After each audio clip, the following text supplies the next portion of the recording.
Krishna studio চ্যানেলে আপনাকে স্বাগতম।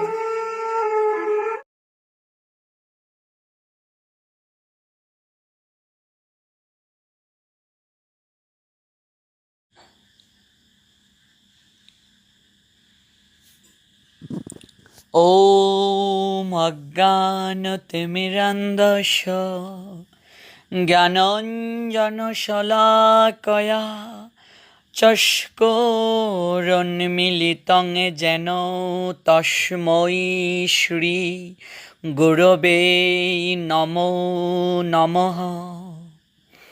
नमो ॐ विष्णुपादाय राधापृष्ठाय भूतले श्रीमते भक्ति प्रपन्न ज्योति शामिति नामिने नमो आचार्य पादाय दैन्यभूषण मुकुटमने गुरु करुणामूर्तये क्षमा धैर्य शिरोमणे। नमो ॐ श्रीमते भक्ति कुसुम श्रवणाय वै विष्णुपादाय देवाय कृपावेदये नमो नमः। श्रीगौरी करुणामूर्तिं कृपापूर्णकलेवरं श्रीभक्ति कुसुमं वन्दे राधाकुञ्ज निवासिनम्। नमो ॐ विष्णुपादाय कृष्णप्रेष्ठाय भूतले श्रीमते भक्ति सिद्धान्त सरस्वती नामिने नमो गौरकिशोराय सस्काद वैराग्यमूर्तये विप्रलम्भरसम्बुधे पादाम्बुजायते नमः। नमो भक्ति विनोदाय सच्चिदानन्दनामिने गौरशक्ति स्वरूपाय रूपानुगो वरायते श्रीगौराविर्भाव भूमेस्तं निर्देष्टा सज्जन प्रियः वैष्णव सार्वभौम श्री जगन्नाथायते नमः। नमो महावदान्याय कृष्ण प्रेम प्रदायते कृष्णाय कृष्ण चैतन्य नाम्ने गौरतेशे नमः। नित्यानंद नमस्तुभ्यं प्रेमानंद प्रदायिने कलौ कल्मषनाशाय जाह्नवापतये नमः। श्री अद्वैत नमस्तुभ्यं कलिजान कृपानिधे गौर प्रेम प्रदानाय श्री सीतापतये नमः। आह्लादिनी स्वरूपाय गौरांग सुहृदयाच भक्ति शक्ति प्रदानाय गदाधर नमस्तुते।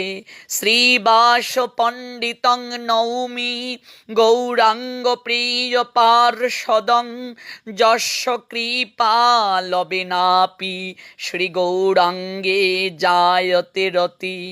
पंचतत्त्वात्मकं कृष्णं भक्तिरूपस्वरूपकं भक्तयवतारं भक्ताख्यं नमामि भक्तशक्तिकं।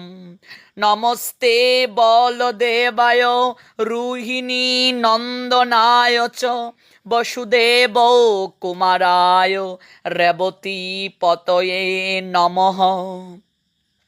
नमस्ते तु हलग्राम नमस्ते मूषलायुध नमस्ते रेवकी कांत नमस्ते भक्तवत्सल नमस्ते बलिनाम श्रेष्ठ नमस्ते धरणीधर प्रलम्भारे नमस्ते तु त्राहि मां कृष्ण पूर्वज।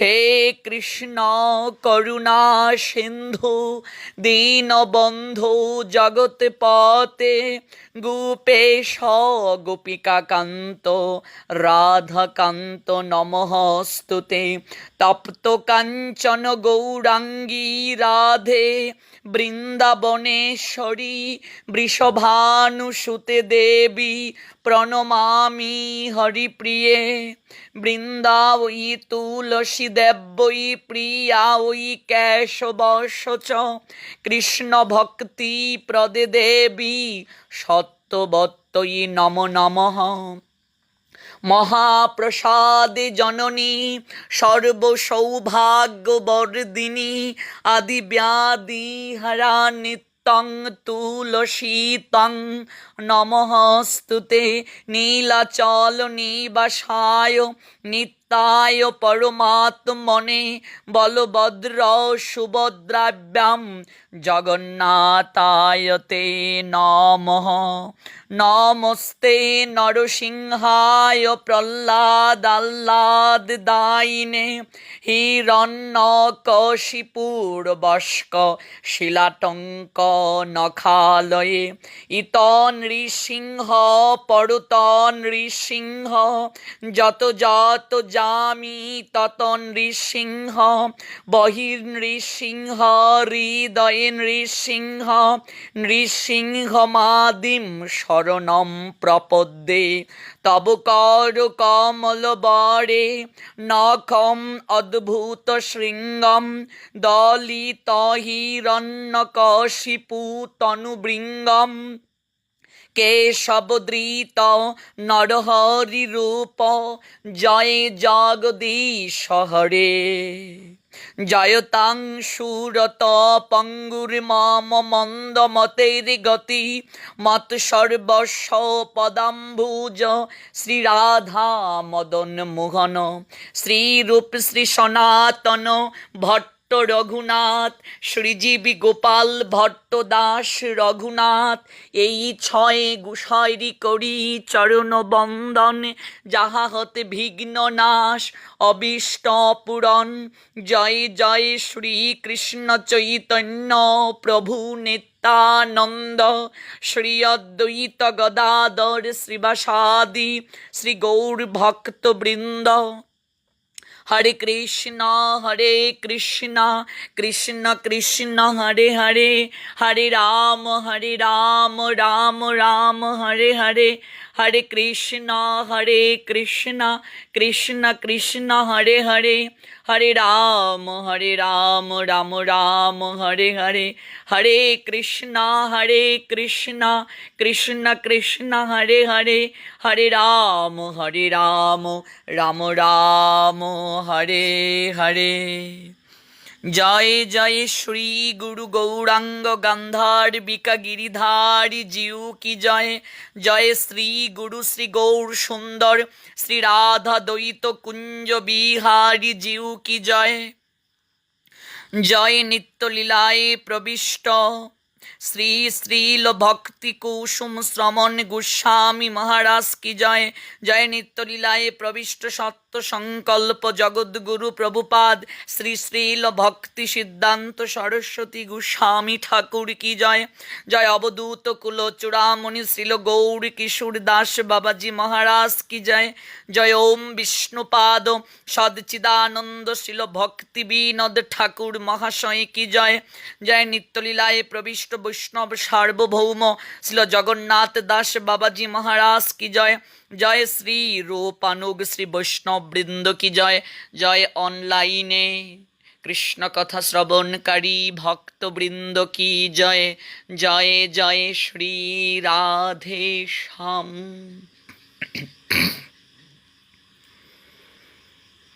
অনলাইনে কৃষ্ণ কথা আলাপনে যুক্ত প্রত্যেক ভক্তবৃন্দকে বৈষ্ণব জ্ঞানে দণ্ডবোধ প্রণাম নিবেদন করছি।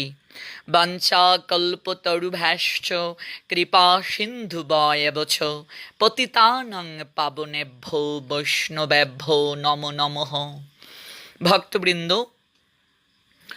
আপনারা অবগত আছেন যে আমরা একটি বিশেষ টপিকসের আনুগত্যে আমরা আস্বাদন করছি কৃষ্ণ কথা আলাপন উদ্ধব সন্দেশ। সেই উদ্ধব সন্দেশ থেকে আস্বাদনের ধারাবাহিকতায় গতকাল আমরা যে জায়গায় ভগবানের কথা বিশ্রাম টেনেছিলাম, আজ সেই জায়গা থেকে পুনরায় শ্রবণ করব। যারা ইতিমধ্যে যুক্ত হয়েছেন প্রত্যেকের কাছে একটি অনুরোধ, আপনারা কমেন্টের মাধ্যমে একটু জানিয়ে দিন ঠিক মতো সাউন্ড শোনা যাচ্ছে কিনা, অর্থাৎ সাউন্ডটা ক্লিয়ার হচ্ছে কিনা। আবহাওয়াটাও একটু ভালো নয়, বৃষ্টি হচ্ছে, তাই ঠিক মতো শোনা যাচ্ছে কিনা। আর যেহেতু বক্স ছাড়া খালি গলায় বলতে হচ্ছে আমাকে, অনেকটা কষ্ট হচ্ছে। কেবলমাত্র আমি এই লকডাউনে ভক্তবৃন্দের চিত্তে নিত্য আনন্দ প্রদানের নিমিত্তে আমি খালি গলাতে এই 2 ঘন্টা সময় আমি কৃষ্ণ কথা আস্বাদন করতে আসি। আমার যতটা কষ্ট হোক না কেন, যদি এই কৃষ্ণ কথা আলাপনে বিন্দু মাত্র কারো হৃদয়ে কৃষ্ণ চৈতন্য জাগ্রত হয় কিংবা বিন্দু মাত্রও যদি নিত্য আনন্দ লাভ হয়, তাহলেই আমার এই লাইভে আসাটা সার্থকতা। তাই প্রত্যেকের কাছে অনুরোধ, আপনারা কমেন্টের মাধ্যমে জানিয়ে দিন ঠিক মতো শোনা যাচ্ছে কিনা, এবং এই লাইভটিকে আপনারা সর্বোচ্চ সংখ্যক শেয়ার করুন। আপনার একটি শেয়ারই পারে অসংখ্য ভক্তবৃন্দকে এই কৃষ্ণ কথা আলাপন শ্রবণ করাতে। তাই যারা যুক্ত হচ্ছেন প্রত্যেকেই লাইভটিকে অনুগ্রহ করে শেয়ার করুন। তো ভক্তবৃন্দ, আমরা গতকাল যেখানে বিশ্রাম টেনেছিলাম কথার, আজ সেই জায়গা থেকে পুনরায় শ্রবণ করব। আমরা শ্রবণ করছিলাম গতকাল উদ্ধবের সঙ্গে নন্দ মহারাজের কথোপকথনের 2য় পর্ব, এবং নন্দ মহারাজের সঙ্গে উদ্ধবের কথোপকথন করতে করতে কখন যে যামিনী শেষ হয়ে গেল তা দুজনের মাঝে কেউই উপলব্ধি করতে পারলেন না। ব্রাহ্ম মুহূর্তে উদ্ধব স্নান কার্য সমাপন করে, আহ্নিক সমাপন করে যখন কৃষ্ণের প্রসাদী বেশভূষণ পুনরায় তিনি গ্রহণ করলেন, ঠিক তখনই উদ্ধব মহারাজ শুনতে পাচ্ছেন দৃষ্টা রথম সাত কম্বং কষায়মিতি চাব্রুবন। দৃষ্টা রথম সাত কম্বম কাষায়মিতি চাব্রুবন, অর্থাৎ উদ্ধবের এই রথকানা দেখে, এই পল্লীতে গু শকটের ব্রজপল্লীতে এত বড় স্বর্ণরথ দেখে, উদ্ধবের রথকানা দেখে ব্রজগোপীগণ একে অপরের মধ্যে বলাবলি করছেন, হে সখী, এত বড় রথ কোথাকার? কেউ বলছেন, সখী রে, এই শকটের ব্রজপল্লীতে গরু চড়ানোর মাঠে এই পল্লী অঞ্চলে এত বড় স্বর্ণ রথ কোত্থেকে আসলো? কেউ কেউ বলছেন, এই রথকে চিনিস না সখী? সখী রে, এত রাজধানী মথুরার রথ। এই কথাটা বলতে গিয়ে বক্তার কণ্ঠ গদগদ হয়ে উঠল। অপর আরেকজন বলল, আহা সখী, মথুরার রথ চিনব না? আমাদের বক্ষের উপর দিয়ে চলে গিয়েছিল মথুরার রথের চাকা। আমরা রাস্তার মাঝে নিজের এই কোমল দেহটাকে বিছিয়ে দিয়েছিলাম, আর ওই পাষণ্ডী অক্রূরকে বলেছিলাম, ও অক্রূর, রথ যদি নিয়ে যেতে হয় আমাদের কোমল বক্ষের উপর দিয়ে রথের চাকাকে নিয়ে যাও। তথাপি আমাদের ব্রজবিহারীকে আমরা রথে উপবেশন করতে দেব না। সখী রে, সেই নিদারুণ দৃশ্য কি ভুলতে পারি সখী? ওই রথকে চিনব না? হ্যাঁ, এটা মথুরার রথ। তবে সখী, ওই মথুরার সেই রথ আবার কেন ব্রজপল্লীতে? আমাদের বক্ষের উপর দিয়ে রথের চাকা নেওয়ার পরও সেই কি দুষ্ট চালকের হৃদয়ে মাঝে প্রশান্তি আসে নাই? কত অশ্রু ঢেলে দিয়েছিলাম সখী মথুরার রথের চাকা ধরে। মথুরার রথের চাকার দাগ আজও অক্ষুণ্ণ আছে ব্রজের মাটিতে, ব্রজবাসীর বুকেতে। সখীরে, সখী, এই রথকে দেখে কষ্ট আরো দ্বিগুণ বেড়ে গেল। সখীরে, এই রথকে দেখে আজ কেন জানি আরো গভীরভাবে আমাদের প্রাণনাথীর কথা মনে পড়ে গেল। কেউ কেউ বলছেন, আহা, এই তো সেই রথ এসেছিল কংসের স্বার্থ সাধক অক্রূর, কমল নয়নকে নিয়ে গিয়েছিল ব্রজ হতে মথুরাতে, ব্রজের প্রাণধনকে ব্রজের কক্ষ হতে ছিনিয়ে নিয়ে গিয়েছিল। সকলে আকুলি বেকুলি করে সেই রথ দেখে নানা কথা বলা বলি করতে শুরু করলো। কেউ বা প্রশ্ন তুলল, সেই রথ আবার কেন ব্রজে এলো? সেই অভিশপ্ত রথ কি উদ্দেশ্যে আবার দেখা দিল এই ব্রজপল্লীতে? এখনো তো সবাই মরে গিয়েছে সখী, অমৃতের শ্মশানে আবার ক্রূর শিরোমণি অক্রূরের রথ কেন? কেউ বা উত্তর করল, শুনো বলি, অক্রূরের পুনরাগমনের একটা কারণ আছে। মৃতের শ্মশানে আবার আসার প্রয়োজন বলি, তার মণিবিহীন কংস বেটা তো মরে গিয়েছে শুনেছি। জানিস না সখী, লোক যদি মরে যায়, মরার পরে তো শ্রাদ্ধ শান্তি প্রেত কার্য বাকি থাকে, আর শ্রাদ্ধ কার্যে তো দান করতে হয় পিণ্ড। সেই পিণ্ডের প্রয়োজনে অক্রূর হয়তো আবার এসেছে। অক্রূর তো জানে বৃন্দাবনের লোকগুলিকে সে বধ করে গিয়েছিল, এখন আবার এসেছে সেই মৃত মনুষ্যগুলির হৃৎপিণ্ড সব তুলে নিতে, কংসের শ্রাদ্ধে পিণ্ড দিতে হবে না। এছাড়া তো আর কোনো হেতু দেখি নাই সখী কংসের রাজধানীর রথ পল্লীর শ্মশানে আসার। উদ্ধব মহাশয়ের কর্ণে প্রবেশ করল আলোচনারত ব্রজঙ্গনাদের সেই মর্মগাতি ভাষা। বেদনা বিদুর হৃদয়ের বিলাপ, ব্যথা হতো প্রাণের এমন আরতি বড়া কথা, এমন হৃদয়ে বিদারী উক্তি আর কোনোদিন কর্ণগত হয় নাই উদ্ধবের। বিরহ বিধুরা গোপীকুলের অন্তর বড়া, কত যে তাপ তার কিঞ্চিত আঁচ করতে পারলেন উদ্ধব এই কথাগুলোর মাধ্যমে।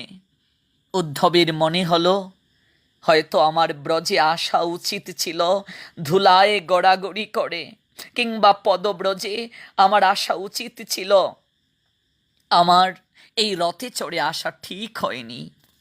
আবার মনে হলো, এই বিরহ আর্ত ব্রজবনে আমি নিতান্তই অসুন্দর, এখানে আশাই আমার অশুভন হয়েছে।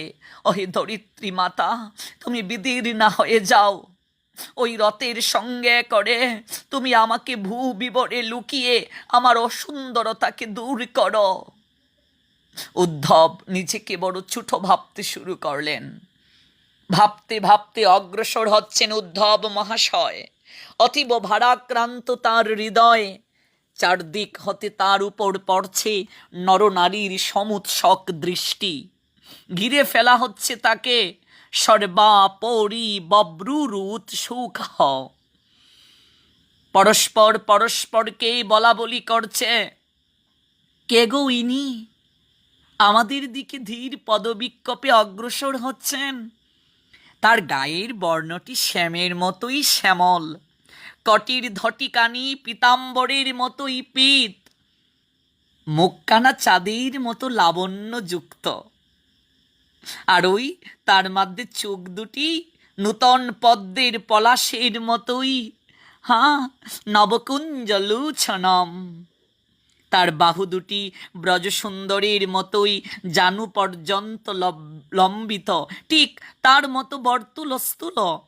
তার হাতে বাঁশি নেই, কিন্তু বেণুকরের মতোই টুকটুকে তার করতল। চম্পক কলিকার মতো করের অঙ্গুলিগুলি, বয়সটিও নবকিশোর। গমন ভঙ্গিতেও সে নটবর, সর্বাঙ্গে সৌন্দর্যের উচ্ছ্বাস উপচে পড়ছে। কে ইনি? শ্যাম সুন্দর নয়, তবে দেখতে অনেকটা শ্যামের মতনই। শ্রীমান উদ্ধবের রূপ ও বেশ দর্শনে বিস্ময়মগ্না ব্রজবধূগণ, যারা ধারাবাহিকভাবে আমার এই লাইভে কৃষ্ণকথা আলাপন শ্রবণ করছেন, তারা অবশ্যই জানেন যে প্রথম যেদিন উদ্ধব সন্দেশ নিয়ে প্রাথমিক আলোচনাটা করেছিলাম, প্রারম্ভিক আলোচনাতে আমরা উদ্ধবের বর্ণনা প্রদান করেছিলাম, উদ্ধবের পরিচয় প্রদান করেছিলাম। সেই জায়গাতে বলেছিলাম যে উদ্ধবের গায়ের বর্ণটি কৃষ্ণ বর্ণ, ঠিক একেবারে কৃষ্ণের মতো। এমনকি উদ্ধব কৃষ্ণের সব কিছু প্রসাদই তিনি পরিধান করে এসেছেন, স্বয়ং কৃষ্ণ তাকে সাজিয়ে দিয়েছেন। এবং কৃষ্ণের কথা চিন্তা করতে করতে ছোটবেলা থেকেই কৃষ্ণময় হয়ে গিয়েছিল উদ্ধবের হৃদয়। আজ ব্রজগোপীগণ উদ্ধবকে দর্শন করে ভাবছেন, সখীরে কে এমন? তবে আমাদের শ্যাম নয় সেটা জানি, তবে অনেকটাই শ্যামের মতন। দেখ দেখ দেখ দেখ সখী, তার গায়ের বর্ণটি আমাদের শ্যামের মতোই শ্যামল, তার মুখখানা চাঁদের মতো লাবণ্যযুক্ত, তার চোখ দুটি দেখ সখী নূতন পদ্মের পলাশের মতো। সখীরে, তার বাহু দুটি দেখেছিস? জানু পর্যন্ত লম্বিত, ঠিক তারই মতো বর্তুল স্থূল। সখী, তার হাতে বাঁশি নেই, কিন্তু বেণুকরের মতোই টুকটুকে তার করতল, চম্পক কলিকার মতো করের অঙ্গুলিগুলি, বয়সটিও একেবারে নবকিশোর। সখীরে চেয়ে দেখ, গমন ভঙ্গিতেও নটবর। সখীরে, একেবারে আমাদের প্রাণনাথের মতো হাঁটছে। সখী, কে ইনি? এমন তো আর কাউকে কোনোদিন দেখিনি। আমাদের ব্রজ সুন্দরের সমবয়স, সমরূপ, সমব্যাস এই বিশ্ব জগতে আর কারো আছে বলে তো জানতাম না। রূপে গুণে শ্যাম সুন্দর, অসমূর্ধ, কিন্তু আজ একে দেখছি সখী, আমরা তো জানতাম আমাদের শ্যাম সুন্দরের মতো এই জগতে, এই বিশ্ব ব্রহ্মাণ্ডে আর কেউ নেই। কিন্তু আমাদের শ্যাম নাগরীর মতোই এক রূপের মানুষ সেই গতিভঙ্গিতেই অগ্রসর হচ্ছে আমাদের দিকে। বসন ভূষণ যা কিছু তার অঙ্গে দেখছি, সবই তো শ্যাম সুন্দরীর মতোই মনে হচ্ছে। অপর একজন সখী বলছে, সখীরে, তার বসন ভূষণ শ্যামের মতো, একথা কেন বলছিস? আমাদের শ্যামের মতো নয়। আমার মন বলছে এই সমস্ত বসন আমাদের শ্যামেরই। অর্কটির পীতাম্বর, গায়ের উত্তরীয়, কণ্ঠের মালিকা, অঙ্গের অলঙ্কার, অসব অচ্যুতের মতো নয়। এই সমস্ত অলঙ্কার অচ্যুতেরই, আমাদের গোবিন্দেরই, আমাদের প্রাণনাথেরই, আমাদের ব্রজবিহারীরই। তার শ্রীঅঙ্গে ব্যবহৃত দ্রব্যাদি সর্বদা লেগে থাকে নিরুপম। তার দেহগন্ধ সেই সৌরভ, চিনতে অন্যের ভুল হতে পারে সখী, আমাদের নাসিকার তো কখনো ভুল হওয়ার কথা নয়। চিরপরিচিত, অনন্য, সাধারণ শ্যামের অঙ্গ সুরভি আমাদের নাসিকায় সদা প্রবাহিত। মনে হয় এই সকল দ্রব্য শ্যামের অঙ্গ হতে খুলে রাখার পর এই সমস্ত আবাসন, এই সমস্ত আবরণ উনি পরিধান করে এসেছেন। সখীরে, জানিস না সখী, চিরপরিচিত জন, অঙ্গ স্পর্শেই তার ভালোবাসার মানুষটিকে, তার হৃদয়ে লাগা মনের মানুষটিকে অনুভব করতে পারে। অঙ্গ স্পর্শেই বোঝা যায় এ তার প্রিয়জন। এমনকি সেই প্রিয়জনের আবাসন পর্যন্ত, বসনে, চাল চলনে, সমস্ত ভাবনায়, আচরণে উপলব্ধি করা যায়, নিরীক্ষণ করা যায়। আমরা চিনব না? আমি ঠিকই বলছি সখী, আমাদের শ্যাম সুন্দরেরই সমস্ত কিছু উনি পরিধান করে এসেছেন। সমস্ত বসন ভূষণ আমাদের শ্যামেরই।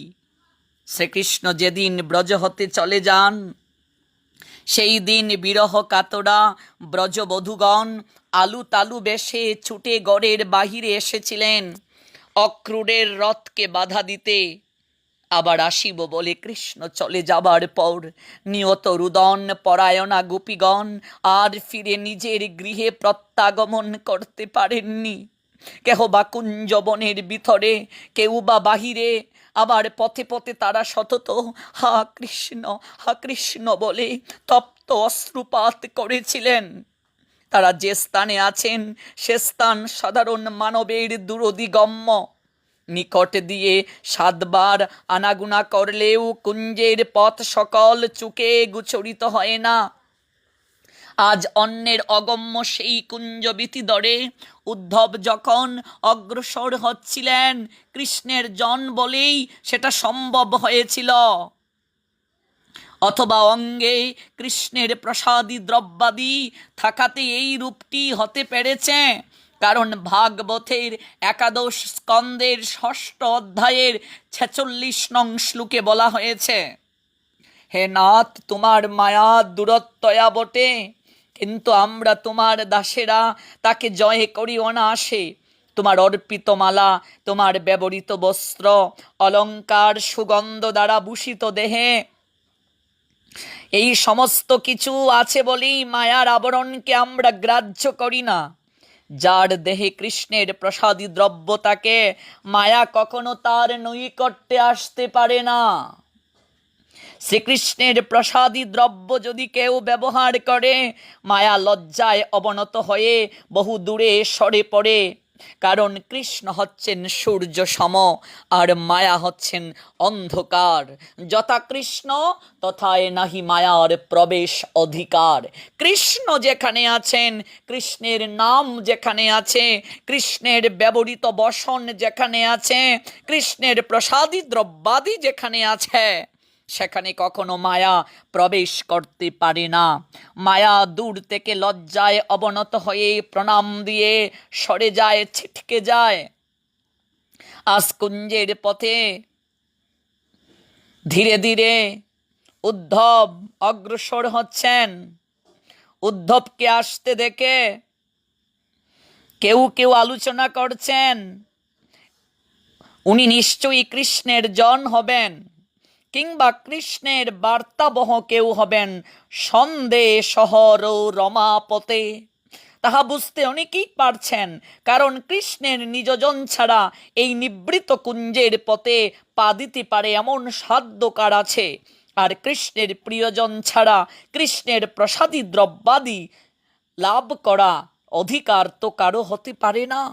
নিশ্চয়ই উনি কৃষ্ণেরই আপনজন হবেন। ব্রজাঙ্গনাগণ শ্রী উদ্ধবকে শ্রীকৃষ্ণ তুল্য রূপ দর্শন করেছেন। এটি কিন্তু অতীব আশ্চর্যের বিষয়। তারা তাহাকে শ্রীকৃষ্ণই ভাবনায় আনতে পারতেন, কিন্তু না, যেহেতু কৃষ্ণের মতোই সমস্ত গাত্রবর্ণ, অঙ্গের বেশভূষণ সবকিছু, কিংবা ছুটিয়া এসে জড়িয়ে ধরতে পারতেন। কৃষ্ণের সঙ্গে কিঞ্চিত কতঞ্চিত সাম্য দর্শনে তারা তমালকে কৃষ্ণ মনে করেন, মেঘকে কৃষ্ণ মনে করেন, যমুনার কালো জলকে কৃষ্ণ মনে করেন, গাঢ় অন্ধকারকে জড়িয়ে ধরে কখনো বা কৃষ্ণ কৃষ্ণ বলে চুম্বন করেন। কিঞ্চিত মাত্র সাদৃশ্য তাকায় অপ্রাণীতে যাদের ঘন ঘন কৃষ্ণ ভ্রান্তি হয়, আজ স্বয়ং উদ্ধবকে দেখে জীবন্ত ব্যক্তিকে দর্শন করেও কৃষ্ণ ভ্রান্তিতে তারা কেন পতিত হলেন না? তার কারণ হচ্ছে হৃদয়ের বিশুদ্ধ ভাবী তাদের অভ্রান্ত চোখ উদ্ধবকে কৃষ্ণ মনে করে যদি আলিঙ্গন করতেন, তাহলে রসের রাজ্যে তাহা নিতান্তই দোষ হয়ে পড়ত। কারণ গোপীদের চিত্তের বিমল ভাবী তাদের ধর্ম মর্যাদার রক্ষক। কারণ তারা সতী শাব্দী রমণী, লক্ষ্মী, পার্বতী, অরুন্ধতী, যাদের সতীত্ব বাঞ্ছা করেন তারা কি কখনো পারেন কৃষ্ণ ভিন্ন অপর পুরুষকে স্পর্শ করতে? নিতান্ত উন্মাদ অবস্থাতেও তাদের দ্বারা কখনো এরূপ কার্য সম্পাদন করা সম্ভব নয়। মানব দেহে যেমন দেহ রক্ষাকারী এক প্রকার শক্তি থাকে, চোখের মধ্যে কোনো ধূলিকণা প্রবেশ করা মাত্রই চোখের পাতা আপনা আপনি বুঝে যায়। মহাভাবময়ী গোপাঙ্গনাগণের ভাবময় দেহের মধ্যে সেইরূপ একটি অনিবর্চনীয় শক্তি রয়েছে, যা সততই তাদের সর্ববিধ মর্যাদা সর্বতভাবে রক্ষা করে। তাই অপ্রাণী তমালকে যারা কৃষ্ণ মনে করে বুকে চেপে ধরে, কিন্তু আজ প্রাণী উদ্ধবকে প্রাণনাথ ভুল করে তারা স্পর্শ করল না। তবে ধীরে ধীরে সমস্ত ব্রজ গোপীগণ উদ্ধবকে বেষ্টন করে ফেলল। কৃষ্ণ কৃপায় উদ্ধব এসে পড়লেন অতীব রহস্য স্থানে। তিনি দেখলেন ব্রজের বাইরে লোক যারা আছে কেউ কোনোদিন তাকে দেখে নাই, তথাপি ধীরে ধীরে বেষ্টন করছে তাকে। যেমন বর্ষাচ্ছাদিত অগ্নি, তেমন বিরহ তাপাবৃত ভাবগণ শ্রীবিগ্রহ সকল অতীব ভক্তিযুক্ত চিত্তে দর্শন করলেন উদ্ধব মহারাজ ব্রজদেবীগণকে কিঞ্চিত দূর থেকে। তাদের অত্যন্ত ক্ষীণ অঙ্গ প্রত্যঙ্গ উদ্ধব দেখতে পেলেন। কেশপাশ নিতান্ত অযত্নে আলু তালু, তাদের পরিহিত বস্ত্রখণ্ডে কত মলিনতা, তাদের অঙ্গকান্তির সমুজ্জ্বল ছটা আজ নিষ্প্রভ, ঠিক যেন ধূমবর্ষ আবৃত অগ্নির মতো। শ্রীকৃষ্ণ বদন দর্শনের সুতীব্র লালসায় তাদের চোখগুলো সুব্যগ্র, পিপাসার্ত সুচঞ্চল, সুদীর্ঘ দীর্ঘ নিঃশ্বাস পরিত্যাগে তপ্ত বাতাসের চাপে ও তাপে তাদের অরুণাধরগুলি যেন বিমর্দিত। বিদলিত শ্রীমুখ পদ্মের মধ্যস্থগুলি সর্বাধিক বিশুদ্ধ ও বিশীর্ণ। যে মহাবীতির ছবি তাকে দাবানল তপ্ত বনমৃগীর চাউনিতে, তাই আজ সুপ্রকট কৃষ্ণ বিরহ বিথা গোপাঙ্গনা কুলের শ্রীমুখে ও চোখে তাদের দিকে যেন তাকানোই চায় না। বিরহ রসের অধিষ্ঠাত্রী দেবী রূপে আজ বন প্রান্তে বিরাজমানা ব্রজ রমাগণ উদ্ধবের গুচরীভূতা হলেন কোনো অনিবর্চনীয় সৌভাগ্যের কারণে। অতি নিকটে উদ্ধব ব্রজবধূগণ রমাপতির সন্দেশ বাহক দূত বলে জানলেন। বসতে দিলেন ব্রজগোপীগণ একটি ক্ষুদ্র আসন।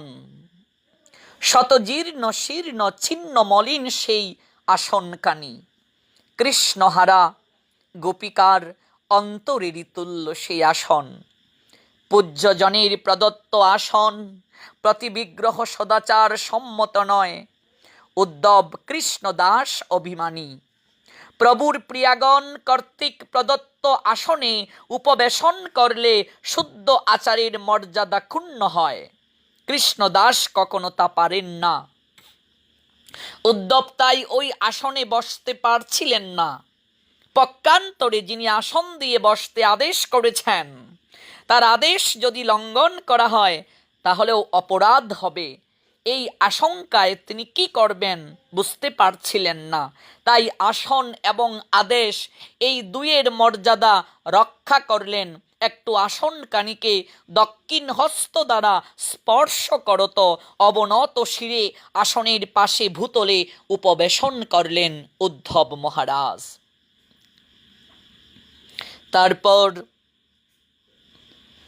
তাদেরকে উদ্ধব দেখতে পেলেন। সবাই ধীরে ধীরে চিরপরিচিত জনের মতোই উদ্ধবকে ঘিরে বসলেন। পদ্মের কুশে যেমন মধু থাকে, তারই গন্ধে মধুপ যেমন এসে পদ্মকে ঘিরে বসে, উদ্ধব ভক্ত নিয়ত কৃষ্ণ পাদ পদ্ম ধ্যানরত। উদ্ধবের বুকের মধ্যে আছে কৃষ্ণ চরণাম্বুজ, তারই সৌরভে আকৃষ্ট হয়ে বুঝি অলিকুলের মতো গোপরমাগণ উদ্ধব পদ্মকে আজ বেষ্টন করে বসলেন। সবাই উদ্ধবকে কি করলেন? ঘিরে বসলেন, চারিদিক থেকে ঘিরে বসলেন। উদ্ধব মাঝখানে দক্ষিণ হস্ত দ্বারা আসনটাকে স্পর্শ করে আসন এবং আদেশ দুটোকেই মর্যাদা রক্ষার হেতুতে উদ্ধব উপবেশন করলেন। ভক্তবৃন্দ, বিজাতীয় ভাবের অগুচর হচ্ছে ব্রজ নিকুঞ্জ। সেই নিকুঞ্জ পথে এসেছেন উদ্ধব।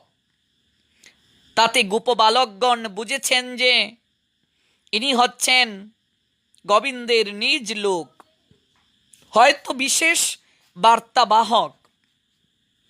তাই এক গোপিকা অতি ক্ষীণকণ্ঠে বলিয়া উঠলেন, জ্ঞানী মস্তাং যদুপতেহ পার্শ্বদং সমুপাগৌতম। একজন বলে উঠলেন, জ্ঞানী মস্তাং যদুপতেহ পার্শ্বদং সমুপাগতম। একজন ব্রজগোপী উদ্ধবের দিকে চেয়ে বলে উঠলেন, তুমি যদুপতির একজন পার্ষদ? এটা আমরা সকলেই বুঝতে পেরেছি। যদি বলো পরিচয় না দিয়েই বুঝলাম কি করে? কারণ তুমি তো এখনো পরিচয় প্রদান করনি আমাদের নিকটে। তাহলে আমরা কি করে বুঝলাম যে তুমি যদুপতির পার্ষদ? তবে বলি শোনো, তুমি আমাদের চোখের কাছে অপরিচিত বটে, কিন্তু গায়ের যে গন্ধ তা আমাদের ঘ্রাণেন্দ্রিয়ের কাছে চিরপরিচিত। পরিচয় গ্রহণে কেবল চোখ প্রয়োজন তা কিন্তু নয়। শুধু চোখ দ্বারাই যে পরিচয় গ্রহণ করা যায় তা কিন্তু নয়। পরিচয় গ্রহণে চোখের যে একচেটিয়া অধিকার এমন কোনো আইন নেই। অনেক সময় নাসিকারও যোগ্যতা প্রশ্নাতীত। গ্রাণ দ্বারাও অনেক সময় আপনার মানুষকে বোঝা যায়। অন্যের কথা জানি না, অন্যের কথা ছেড়ে দাও। আমাদের নাসিকা অভ্রান্ত, আমরা অঙ্গগন্ধে লোক নিরীক্ষণ করতে পারি। অঙ্গগন্ধে আমরা চিনতে পেরেছি তুমি যদুপতির লোক। গোপীগণ শ্রীকৃষ্ণের নাম বলছেন যদুপতি। তার কারণ কি? এখানে তো ব্রজ সুন্দর বলতে পারতেন, ব্রজবিহারী বলতে পারতেন, গোবিন্দ বলতে পারতেন। যদুপতি কেন বললেন ভক্তবৃন্দ? তার কারণ আছে। কারণটা হচ্ছে অভিমান।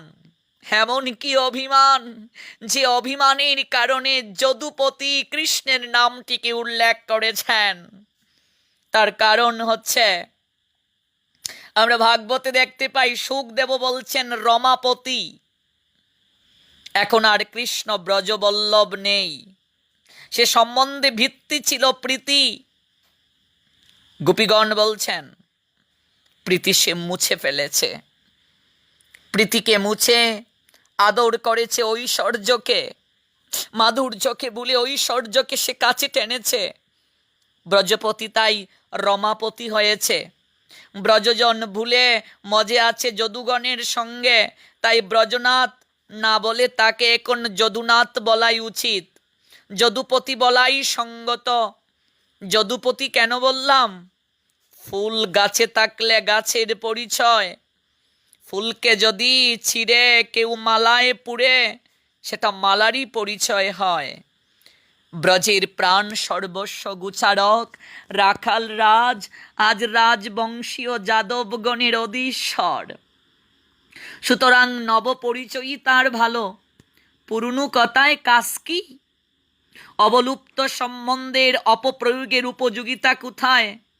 তবে শুনো হে উদ্ধব, তোমাকে চিনলাম তুমি যদুপতির লোক গায়ের গন্ধে।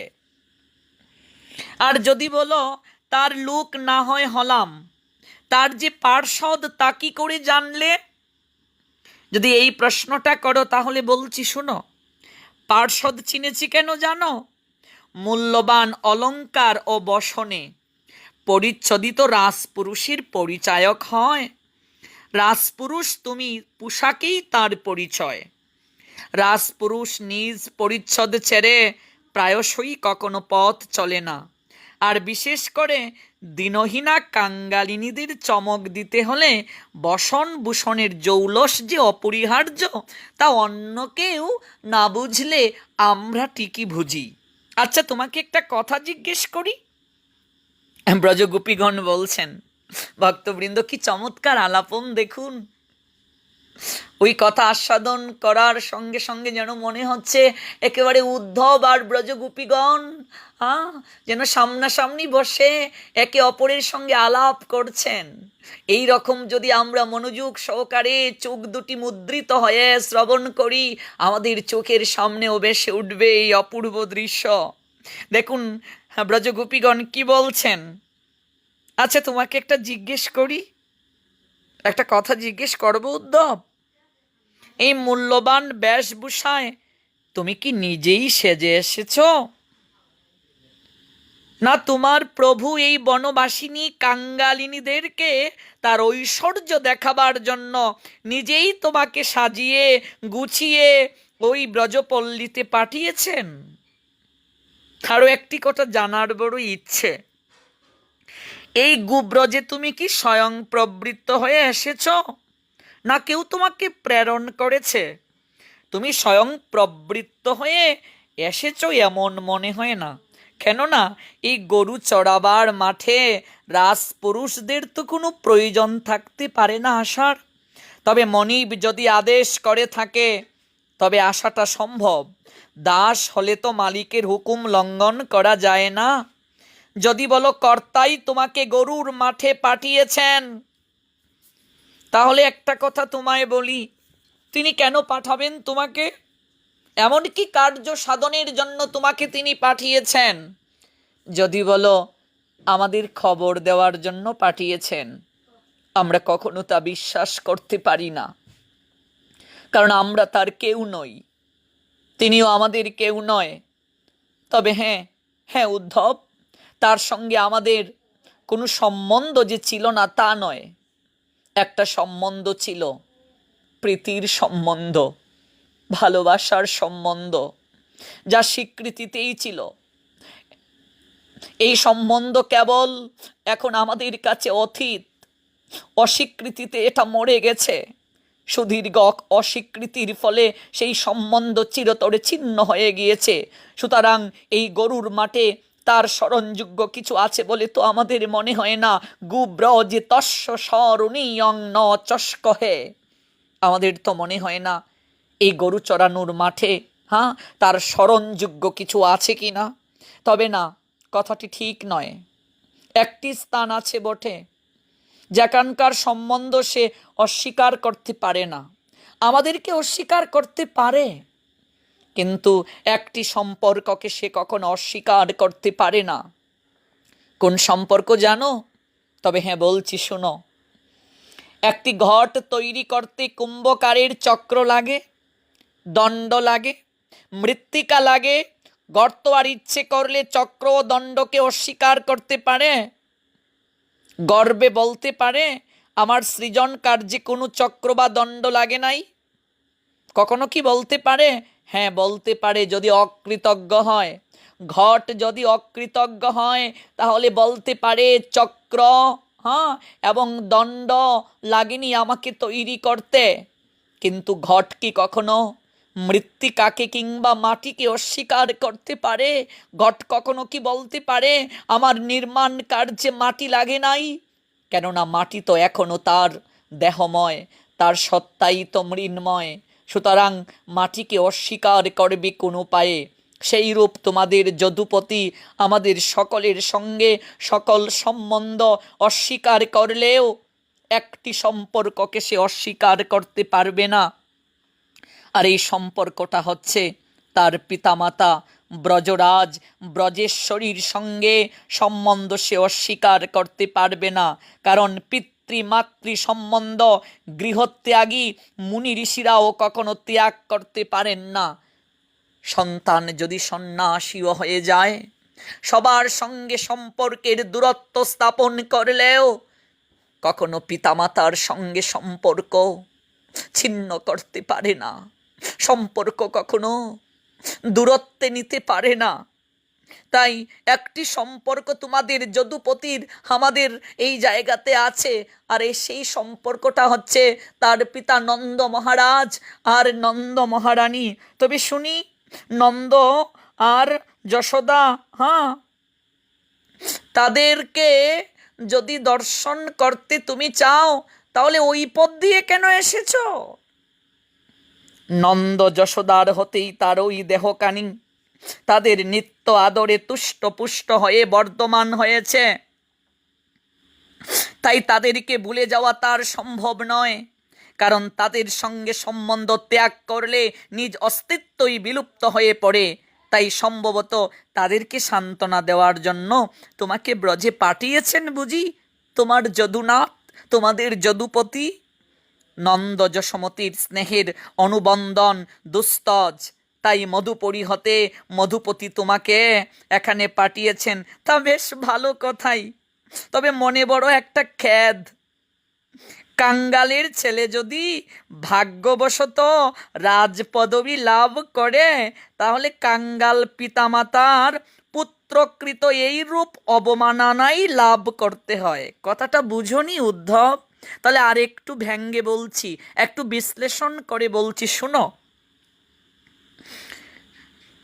এমনই পুত্র, এখন সে রাজা, পিতামাতার খবর নিতে লোক পাঠিয়েছে, নিজে আসার সময় নেই। পিতামাতার পুত্রকৃত এই রূপ অবমাননাই লাভ করতে হয়।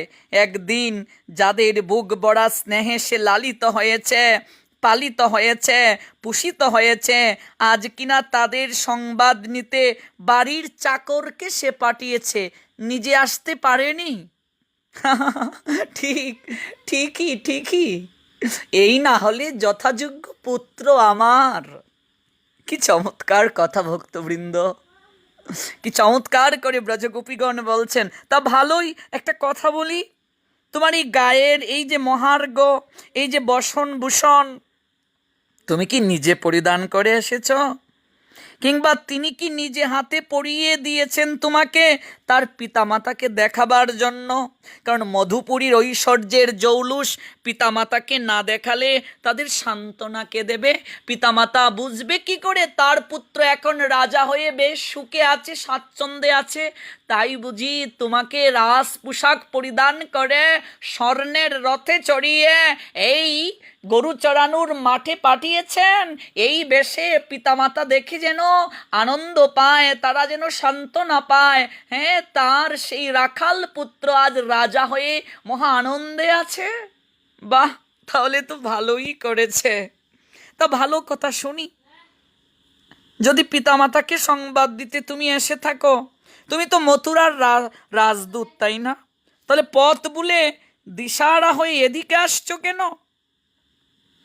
পিতামাতার কাছে যাওয়ার তো এই রাস্তা নয়, তুমি এখান থেকে বের হয়ে ওই দিককার রাস্তা ধরে যাও, যথাসম্ভব দ্রুত যেতে পারবে।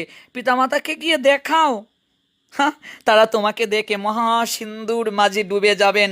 কারণ পুত্র খবর পাঠিয়েছে পিতামাতাকে, বিরহ কাতর পিতামাতাকে শতচিহ্ন ধুলিমলিন বস্ত্রে আবৃত দেহে, হ্যাঁ, নন্দ যশোদাকে খবর দিতে চাকর পাঠিয়েছেন যদুপতি, মথুরার ঐশ্বর্য দিয়ে তার দেহ সাজিয়ে মা বাবাকে নিজ বৈভবের জৌলুস দেখাতে চাকর পাঠিয়েছেন। যাও যাও যাও, এদিকে যাও, এদিকে কেন আসছ?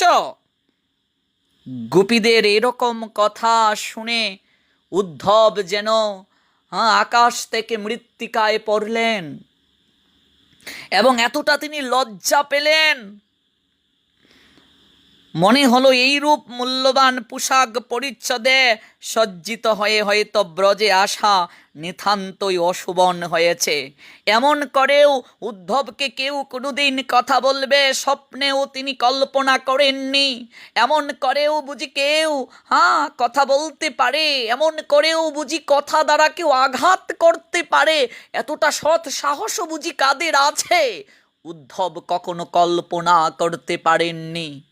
ভক্তবৃন্দ, এখানে আরেকটি বিষয় বলে রাখা আবশ্যক, সেটা হচ্ছে বৃন্দাবন হচ্ছে মাধুর্যের লীলা নিকেতন। এটা আমরা পূর্ববর্তী লাইভগুলোতেও বলেছি।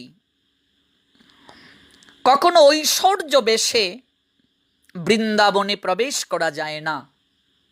আমরা অনেক সময় স্বর্ণ অলংকার পরে, অনেক পোশাক পরিচ্ছদে, অনেক রাজকীয় পোশাক পরিধান করে আমরা বৃন্দাবন পরিক্রমায় করতে যাই। এটা কিন্তু শাস্ত্র নিষিদ্ধ। কারণ বৃন্দাবন পরিক্রমা করতে গেলে, ব্রজ দর্শন করতে গেলে ব্রজের ভাবে দেহটাকে সাজাতে হবে। ব্রজের সাজে, ব্রজের আনুগত্যে দেহ না সাজালে, ওই মাধুর্যের জগতে না গেলে, মাধুর্যের লীলা নিকেতন ব্রজকে উপলব্ধি করা যাবে না। এই জন্যই তো ঐশ্বর্যের অধিষ্ঠাত্রী দেবী লক্ষ্মী ঐশ্বর্যভাবে ভগবানকে আরাধনা করেন বলে তিনি বৃন্দাবনে প্রবেশ করতে পারেন নাই। বৃন্দাবনে প্রবেশের তার অধিকার নাই। হেরা পঞ্চমী তিথিতে আমরা দেখতে পাই চৈতন্য চরিতামৃতে স্বয়ং লক্ষ্মী দেবী গমন করেছিলেন জগন্নাথকে নিয়ে আসার জন্য, কিন্তু তিনি সেই জায়গায় প্রবেশ করতে পারেননি। তাই ঐশ্বর্য বেশে, ঐশ্বর্য সাজে, ঐশ্বর্য ভাবনায় ভাবিত হয়ে, ঐশ্বর্য মার্গে অবস্থান করে কখনো ব্রজের মাধুর্য নিলয়ে, মাধুর্য আলয়ে কখনো প্রবেশ করা সম্ভব নয়। গোপীদের এই কথায় উদ্ধব যেন একেবারে লজ্জিত হলেন। তার মর্মে, একেবারে মর্মে মর্মে গিয়ে এই বাক্য আঘাতগুলো যেন বিদ্ধ হলো। তার মনে হলো এইরূপ মূল্যবান পোশাক পরিচ্ছদে সজ্জিত হয়ে তার ব্রজে আসা নিতান্তই অশুভন হয়েছে। ব্রজে আসার কালে এই সাজ যখন কৃষ্ণ নিজ হাতে সাজিয়ে দিয়েছিলেন, তখন তার মনে হয়েছিল তার জীবন ধন্য। আর এখন উদ্ধব বিরহ মলিন গোপ রামাদের সম্মুখে দাঁড়িয়ে নিজেকে ও নিজের বস্ত্র অলঙ্কারগুলিকে সহস্র ধিক্কার দিয়ে ভাবলেন, অহে ধরিত্রী জননী, যদি এখনই কৃপা করে দুই খণ্ডে বিভক্ত হয়ে যেতে, তাহলে আমি গর্ভে প্রবেশ করিতাম, নিজের লজ্জাকে আমি নিবারণ করতে পারতাম। সেখানে কোনো গাঢ় অন্ধকারে প্রবেশ করে কোনো মহাবেদনায় ঘনমসি নিজ বদন বসনে মেকে আসতাম, তাহলে বুঝিবা ওই বিরহ মলিনতার পার্শ্বে দাঁড়াবার কিঞ্চিত যোগ্যতা হতো আমার। মর্মে মর্মে তীব্র ধিক্কারের দংশন অনুভব করতে লাগলেন উদ্ধব। গোপীর বিরহ মলিনতার কাছে তার ভূষণের ছটা যে কত বিড়ম্বিত, নির্মম আত্মগ্লানি ভরা বুকে দাঁড়িয়ে রইলেন উদ্ধব। সর্বংসহা ধরণীর বুকের দিকে চেয়ে অন্তর্যামী ছাড়া আর কারো বুঝার সেটি অবকাশ নেই। ব্রজাঙ্গনাগণ বললেন, শ্রীদাম সুবল প্রমুখ কৃষ্ণ সখাগণ মথুরা হতে ফিরে এসে তোমার নাম বারংবার বলেছে আমাদের কাছে। আরো শুনেছি তোমার রূপ গুণ বেশভূষা অনেকটাই কৃষ্ণেরই মতো, তাই তোমাকে চিনতে আমাদের বিলম্ব হয়নি। তোমার সম্বন্ধে আরো একটি কথা আমাদের কানে এসেছে, মধুপুরীতে কৃষ্ণের রসিক সখাগণের মধ্যে তুমিই নাকি সর্বশ্রেষ্ঠ। তাই আমরা মনে করেছি একটা কথা জিজ্ঞাসা করব তোমার কাছে। আচ্ছা বলো দেখি উদ্ধব, এই জগতের বুকে কোন প্রীতি নষ্ট হয়ে যায়? ভক্তবৃন্দ, যারা অনলাইনে এই অপ্রাকৃত কৃষ্ণ আলাপন উদ্ধব সন্দেশ ধারাবাহিকভাবে শ্রবণ করছেন, আজ চতুর্থ রজনীতে আসলাম। ধারাবাহিকভাবে যারা শ্রবণ করছেন, আমি তাদের নিকটে একটা অনুরোধ রাখছি। চমৎকার একটি প্রশ্ন করলেন ব্রজ রমাগণ, চমৎকার প্রশ্ন। কোন প্রীতি নষ্ট হয়ে যায় আর কোন প্রীতি চিরকাল থাকে? আমার তো মনে হয় ব্রজ গোপীগণী আবার বলছেন, যে প্রীতি অহৈতুকী, যে প্রীতি অহৈতুকী, তার মানে হেতু। হেতু শব্দের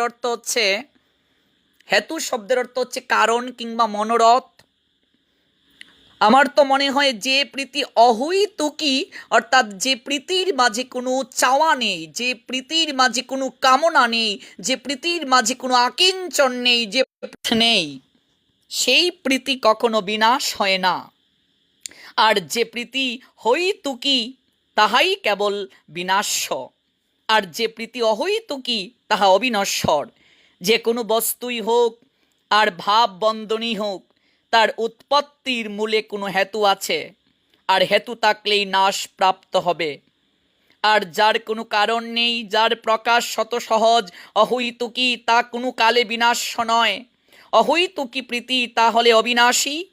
এই কথা যদি ঠিক হয় উদ্ধব, তাহলে একটা জিজ্ঞাসা জাগে, তোমার প্রভুর সঙ্গে আমাদের প্রীতির সম্বন্ধ একেবারেই মুছে গেল কি রূপে? তোমার প্রভুকে আমরা যে প্রীতি করতাম, তাতে কোনো কারণই ছিল না, কোনো প্রয়োজন সিদ্ধির মতলব ছিল না। আর যে তিনিও যে আমাদের প্রীতি করতেন, তাতেও কোনো সিদ্ধির অভিসন্ধি ছিল না। এ বস্তু তো বিশুদ্ধ।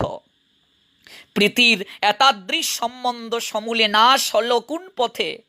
এরূপ কারণহীন শ্রদ্ধা প্রীতিকে তোমার প্রভু একেবারে মুছে ফেললেন কোন কৌশলে? শোনো উদ্ধব, হেতুজ প্রীতি বিনাশ্য, তাই তো?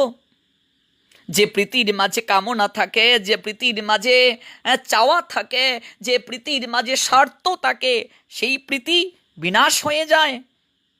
তার দৃষ্টান্ত তো জগৎ ভরে আছে, কিন্তু তার বিপরীত দৃষ্টান্ত একটিও নেই। শুনো, যে প্রীতি নষ্ট হয়ে যায়, অর্থাৎ যে প্রীতি নাশশীল, সেই প্রীতির দু চারটি প্রমাণ তোমাকে দিচ্ছি।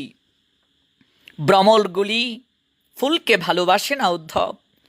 ভ্রমর ফুলকে ভালোবাসে, ভালোবেসে কত গুণ গায়, হ্যাঁ, কত চুম্বন করে।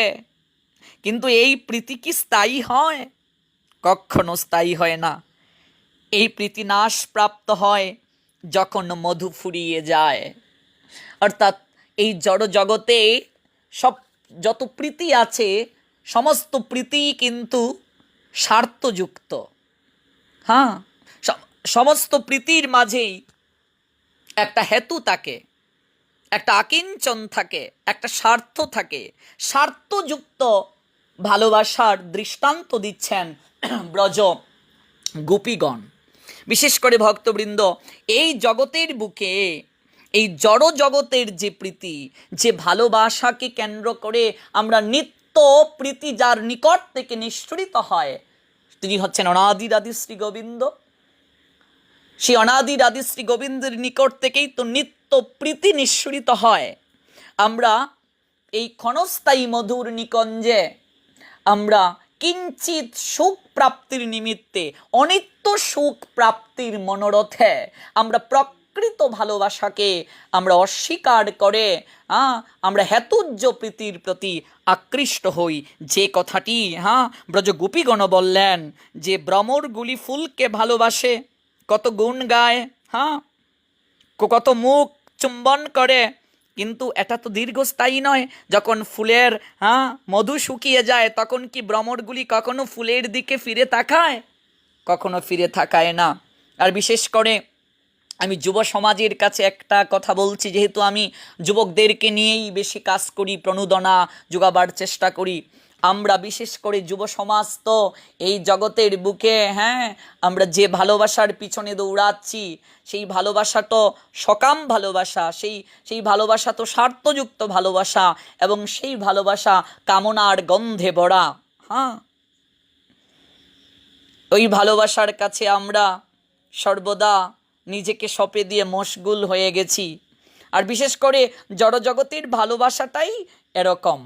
এই যে 14ই ফেব্রুয়ারিতে ভ্যালেন্টাইন্স গিয়েছে, এই ভ্যালেন্টাইন্সটা কেবলমাত্র দেহকেন্দ্রিক, ক্ষণস্থায়ী মধুর নিকঞ্জে বিচিত্র অনুভূতিতে আমাদের হৃদয়ে পর্যবসিত। আমি অনেক সময় অবাক হই যে ভালোবাসা প্রকাশের জন্য একটি দিন নির্ধারিত করা হয়েছে, যাকে বলা হয় ভ্যালেন্টাইন্স ডে।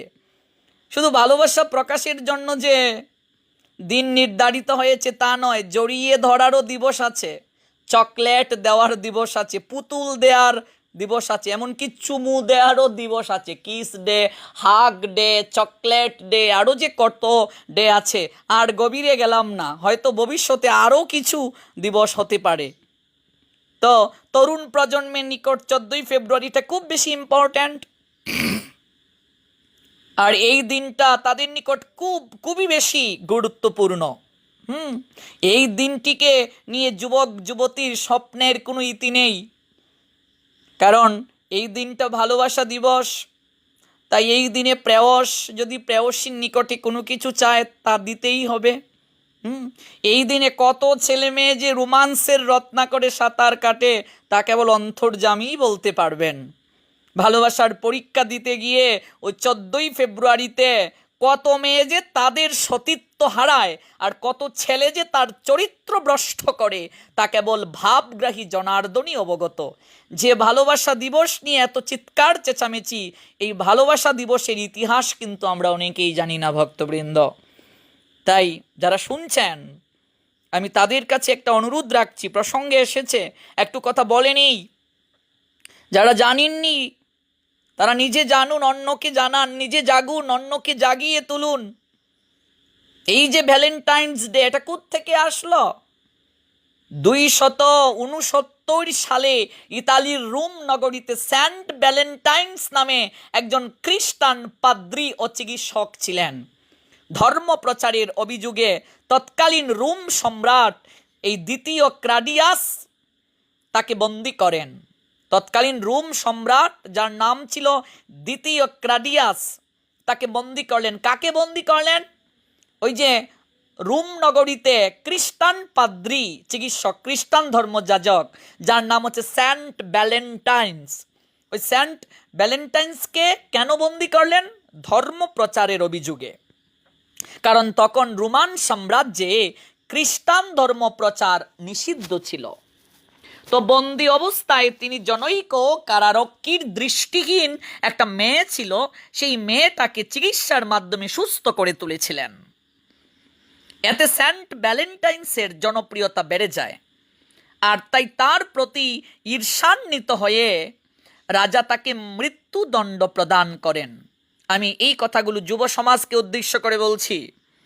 সেই দিন ছিল 14ই ফেব্রুয়ারি, যেই দিন সেন্ট ভ্যালেন্টাইন্সকে মৃত্যুদণ্ড প্রদান করা হয়েছিল।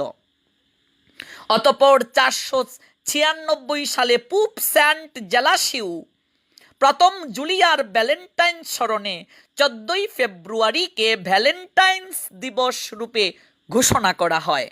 আর ধীরে ধীরে এই 14ই ফেব্রুয়ারি বিশ্ব ভালোবাসা দিবসে পরিণত হয়ে যায়।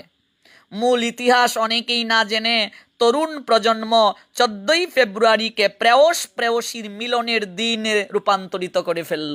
আমরা এতটাই হতবাগা বাঙালি, মূল ইতিহাস না জেনে 14ই ফেব্রুয়ারি হয়ে গেল যুবক যুবতীর মিলনের একটি দিন। অথচ এই 14ই ফেব্রুয়ারি আমরা যেটাকে ভ্যালেন্টাইন্স ডে বলছি, ভ্যালেন্টাইন্সের যদি বাংলা অনুবাদ করা হয় বা ভ্যালেন্টাইন্সের অর্থটা ডিকশনারিতে খুঁজে দেখবেন, ভ্যালেন্টাইন্স অর্থ ভালোবাসা দিবস, ভ্যালেন্টাইন্স ডে মানে ভালোবাসা দিবস। ডিকশনারিতে অক্সফোর্ড ডিকশনারি পর্যন্ত খুঁজুন, কোনো জায়গাতেই সেটা কিন্তু পাওয়া যাবে না। অথচ ভ্যালেন্টাইন্স মানে ভালোবাসা ভালোবাসা বলে আমরা এটাকে একেবারে জপমালায় একেবারে জপ করা শুরু করে দিচ্ছি। মূলত 269 সালে ইতালির রোম নগরীতে যে ভ্যালেন্টাইন্স নামে খ্রিস্টান পাদ্রী ও চিকিৎসক ছিলেন এবং ধর্ম প্রচারের অভিযোগে তৎকালীন রোম সম্রাট দ্বিতীয় ক্লাডিয়াস তাকে বন্দী করেছিলেন এবং ঈর্ষান্বিত হয়ে তাকে মৃত্যুদণ্ড প্রদান করেছিলেন, সেই দিনটাই ছিল 14ই ফেব্রুয়ারি। আর যেহেতু তার নাম ছিল ভ্যালেন্টাইন্স, তাই 14ই ফেব্রুয়ারিকে ভ্যালেন্টাইন্স ডে ঘোষণা করা হয়েছিল। এটা 496 সালে পুপ সেন্ট জেলাসিউ প্রথম জুলিয়ার ভ্যালেন্টাইন স্মরণে 14ই ফেব্রুয়ারিকে ভ্যালেন্টাইন্স দিবস রূপে ঘোষণা করে। একটা প্রবাদ আছে না, কিসের মাঝে কি আর পান্তাবাতে ঘি। মূল প্রসঙ্গ কি? ভ্যালেন্টাইন্স দিবসের ইতিকথা কি, আর আমরা এটাকে কি হিসেবে আমরা এটাকে জুড়িয়ে নিয়েছি।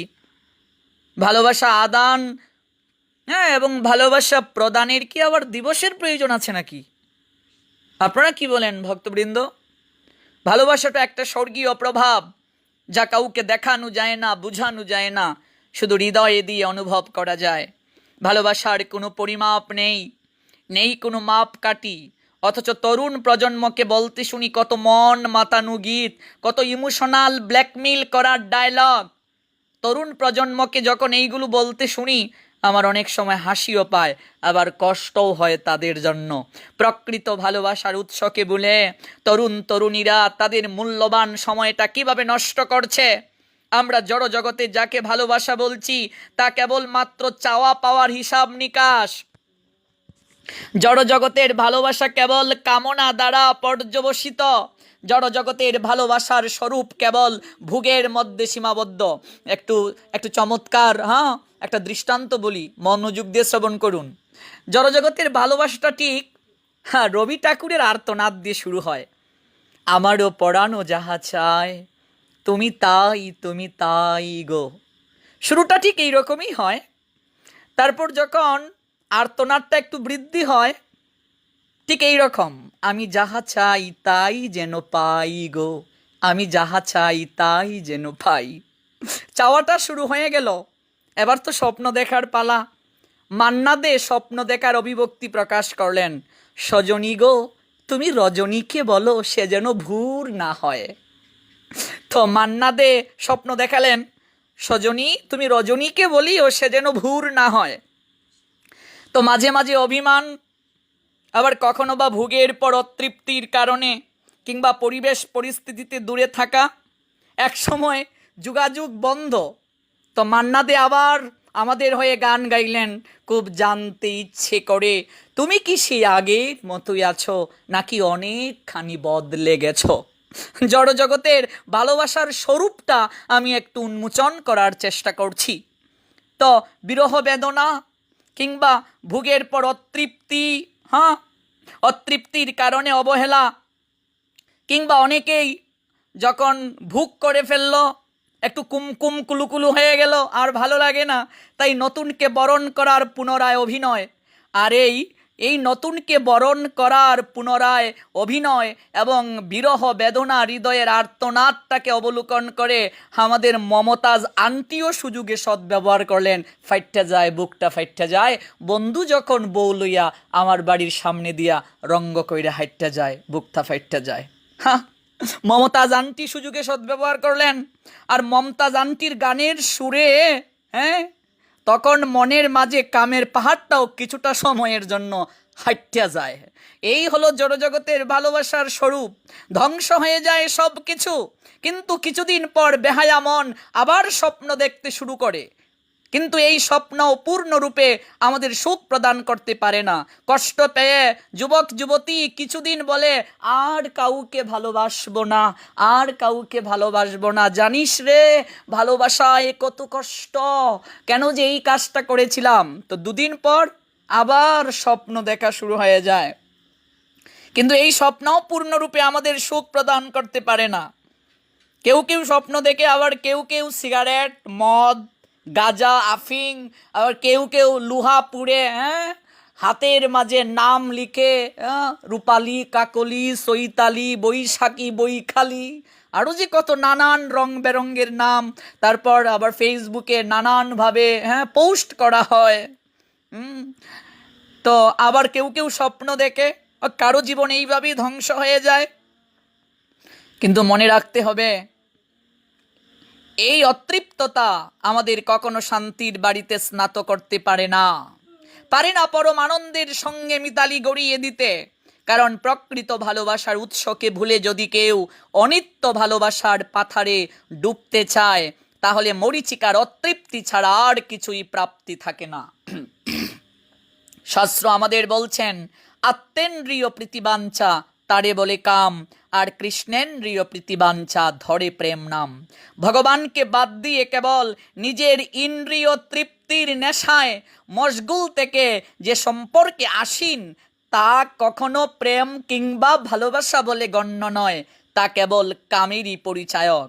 ভগবানকে ভালোবাসার নাম ভগবত প্রেম, মানবকে ভালোবাসার নাম মানব প্রীতি। আমি এই কথাগুলো বলছি কেবল যুব সমাজের উদ্দেশ্যে। উভয়ের মধ্যে গভীর ঘনিষ্ঠতা রয়েছে। মানব প্রীতি কখনো দাঁড়াতে পারে না ভগবত প্রেমের সুদৃঢ় ভিত্তিভূমি ছাড়া। মানব প্রীতি, বিশ্বপ্রেম এসব সম্পূর্ণ অসম্ভব যদি শ্রী ভগবানের সঙ্গে প্রেমের সম্পর্ক না থাকে। ভগবানের সঙ্গে প্রেমের সম্পর্ক যার যত গভীর, সে ভগবানের তত নিকটের। খুব সহজে ভগবানের অতি নিকটের জন হতে হলে হৃদয়ের শুদ্ধ ভালোবাসাটুকু তাকে অর্পণ করতে হবে। তাহলে আবার জানতে হবে শুদ্ধ ভালোবাসা বলতে কি বোঝায়। শুদ্ধ ভালোবাসা বলতে বোঝায় যে ভালোবাসার মধ্যে স্বার্থপরতা নেই। স্বার্থপরতা যে ভালোবাসার মাঝে থাকে না, যে ভালোবাসার মাঝে কোনো মতলব থাকে না, যে ভালোবাসার মাঝে কোনো অভিসন্ধি থাকে না। যদি কোনো ভালোবাসার মাঝে অভিসন্ধি থাকে, যদি কোনো ভালোবাসার মাঝে কামনা থাকে, যদি কোনো ভালোবাসার মাঝে মোহ থাকে, যদি কোনো ভালোবাসার মাঝে নিজের স্বার্থকে চরিতার্থ করার জন্য আকিঞ্চন থাকে, তাহলে সেই ভালোবাসা কখনো প্রকৃত ভালোবাসা হতে পারে না। সেই ভালোবাসা কখনো নিষ্কাম ভালোবাসা হতে পারে না। শুদ্ধ ভালোবাসা সেই ভালোবাসা যে ভালোবাসার মাঝে কোনো অভিসন্ধি নেই। তাহলে প্রশ্ন আসতে পারে আমাদের, এই শুদ্ধ ভালোবাসা কি সকলের আছে? নিশ্চয়ই আছে। আমাদের প্রত্যেকের হৃদয়েই শুদ্ধ ভালোবাসা রয়েছে, কিন্তু কর্তব্য কর্মে বিস্মৃত হওয়ার কারণে এই ভালোবাসায় মলিনতা এসে প্রবেশ করেছে। মালিন্য ভালোবাসার ধর্ম নয়, মালিন্য হচ্ছে আগন্তুক, তা সরিয়ে দিলেই স্বাভাবিক শুদ্ধতা ব্যক্ত হবে। কোনো সরোবরের জল যদি মলিন হয়ে যায়, অপেয় হয়ে যায়, তাহলে ফুটিয়ে ডিস্টিল করে কিংবা ফিল্টার করে জলকে নির্মল করে পান করার উপযোগী করা হয়। আমাদের চিত্তের ভালোবাসা শুদ্ধ, বিভিন্ন কারণে মলিন হয়ে গেছে। এই মলিনতা অপসারণ করা যায়, মার্জন করা যায়, দূর করা যায় কেবল ভজনের মাধ্যমে। মার্জন হয় ভজনের দ্বারা। চেতদর্পণ মার্জনম, চৈতন্য মহাপ্রভু বলছেন।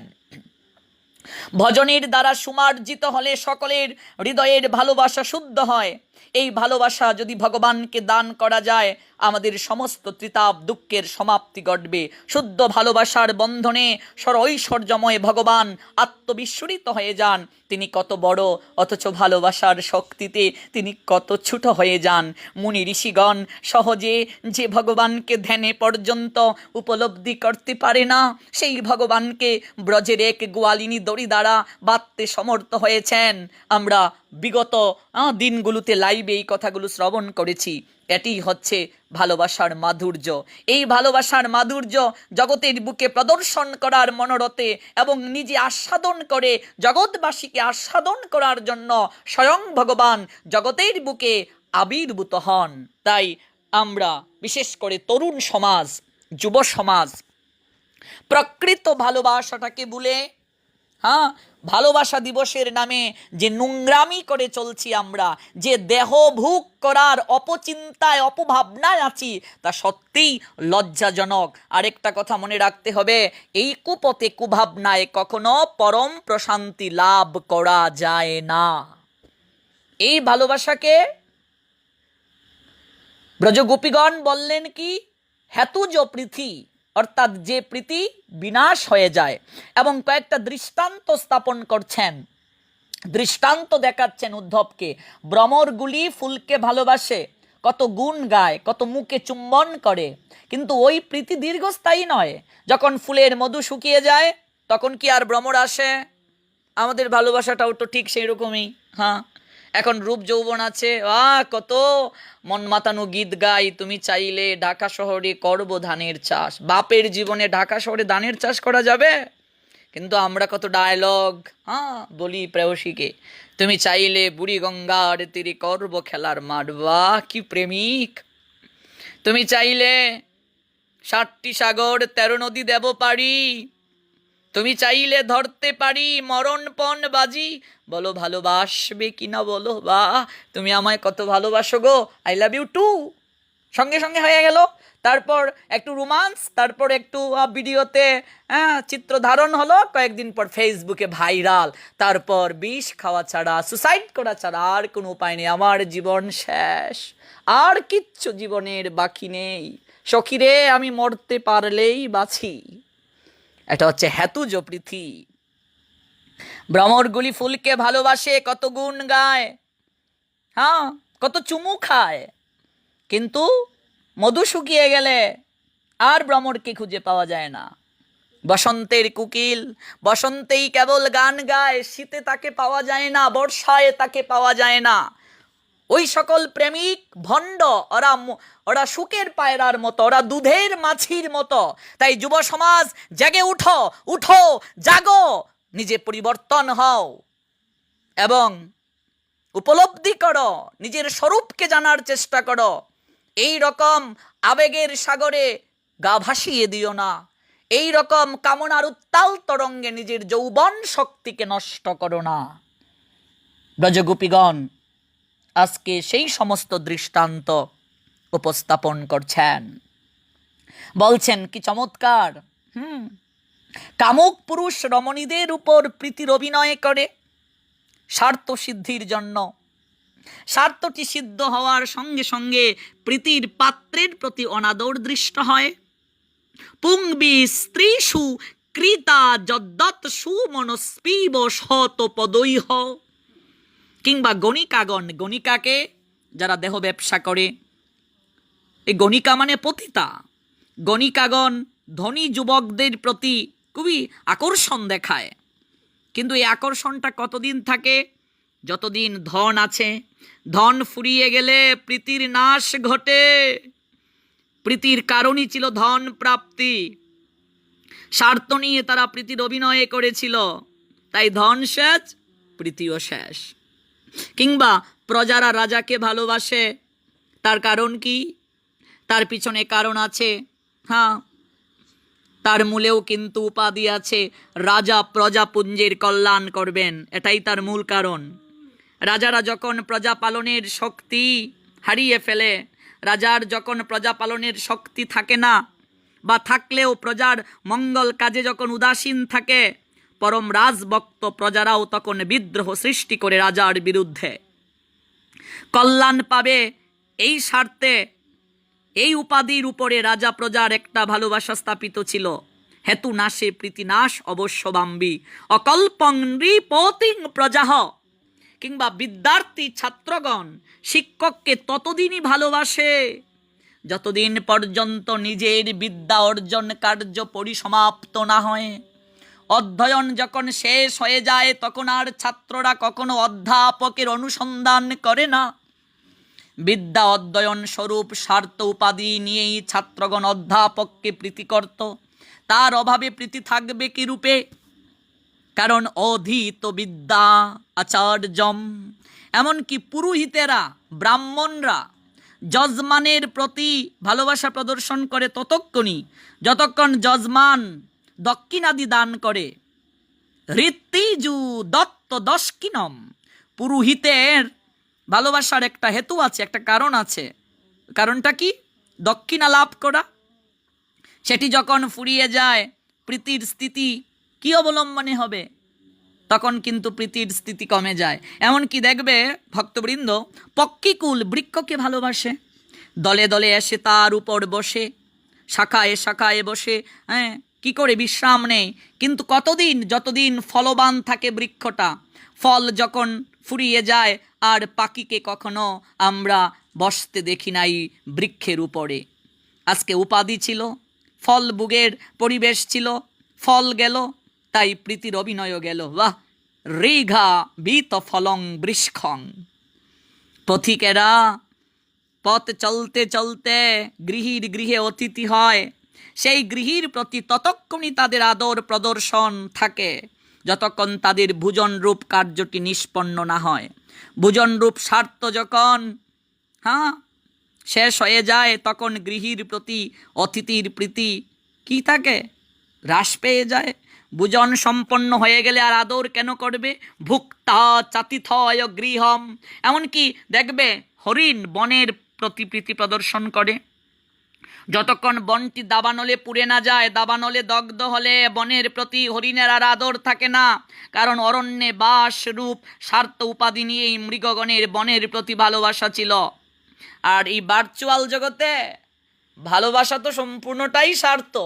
দেখবে তুমি যদি 3 দিন অনলাইনে না আসো, যে ব্যক্তিটা তোমাকে অনলাইনে দেখে নক করতো, কিরে কেমন আছিস, কিংবা কেমন আছেন, কেমন আছো, যে যেভাবেই সম্বোধন করুক না কেন, 3 দিন 5 দিন 7 দিনও যদি অনলাইনে না আসো, একবার কল করে জিজ্ঞেস করবে না যে কেন 7 দিন অনলাইনে আসিসনি, কিংবা কেন আপনি 7 দিন অনলাইনে আসেননি, কিংবা কেন 7 দিন অনলাইনে তুমি আসনি।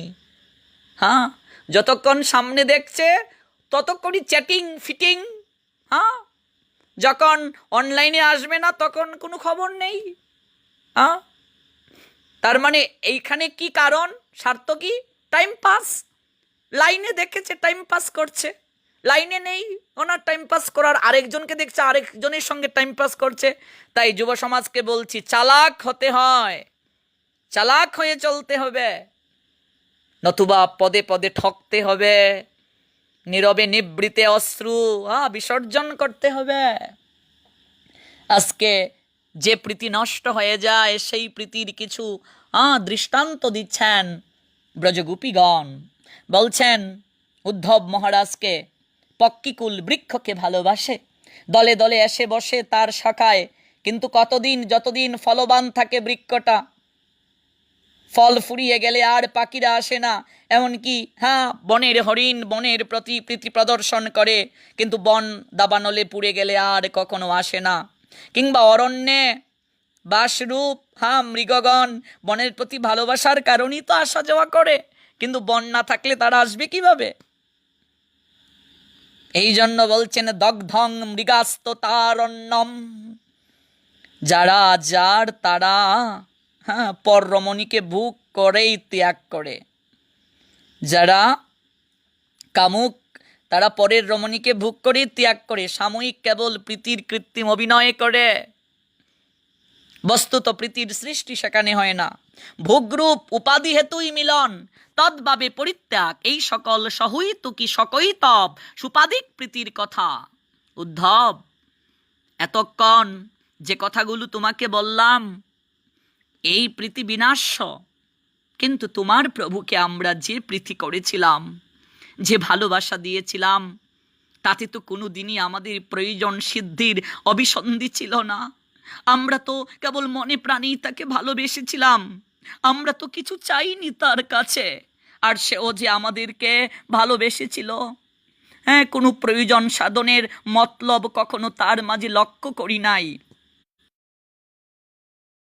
আশাটা কেন শেষ হয়ে গেল? তাই যদি হলো, তবে ওই অহুই তুকি অকৈতব ভালোবাসায় কেন আসলো বিরহের প্রবল সন্তাপ? কৈতব মানে ছলনা, শুনেছি কৈতবহীন অর্থাৎ খাঁটি প্রেমে নাকি কখনো বিরহ নেই। যে প্রেম খাঁটি সেই প্রেমে বিরহ নেই। ভক্তবৃন্দ, ভালোবেসে যদি কষ্ট পেতে হয় তাহলে বুঝবে সেই ভালোবাসা প্রকৃত ভালোবাসা না, কারণ প্রকৃত ভালোবাসায় বিরহ নেই। ব্রজগোপীগণ উদ্ধবকে বলছেন, উদ্ধব, তুমি যদি রসিকের সখা রসিক জন হও তাহলে তুমি উত্তর দিতে পারবে এই প্রশ্নের, আর যদি না পারো তাহলে বুঝবো তুমি অন্য শাস্ত্রে মহাপণ্ডিত হলেও রস শাস্ত্রে তুমি নিতান্ত অনভিজ্ঞ।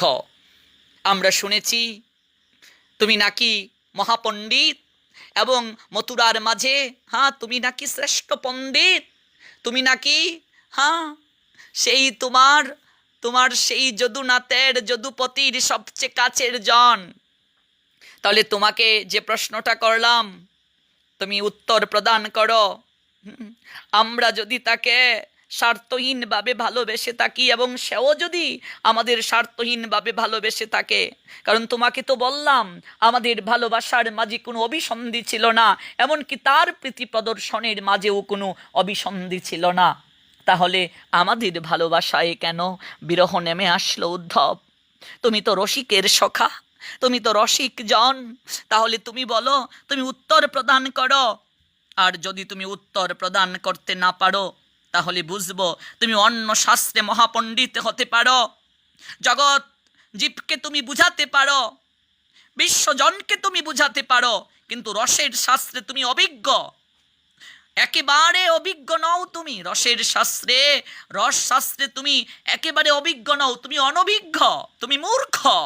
শোনো উদ্ধব, আমরা যতখানি বেদনা হতো প্রভুর বিরহে, তদপেক্ষা অধিক মর্মা হতো নিরুপাধি প্রীতিতে যে কলঙ্ক লাগলো এই ভাবনায় যে প্রীতির মধ্যে কৃত্রিমতা ছিল না।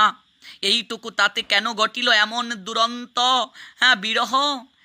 কৃত্রিম প্রীতির বহু দৃষ্টান্ত তোমাকে দিয়েছি, যাতে প্রয়োজন মিটে গেলে সেই প্রীতি নিঃশেষ হয়ে যায়।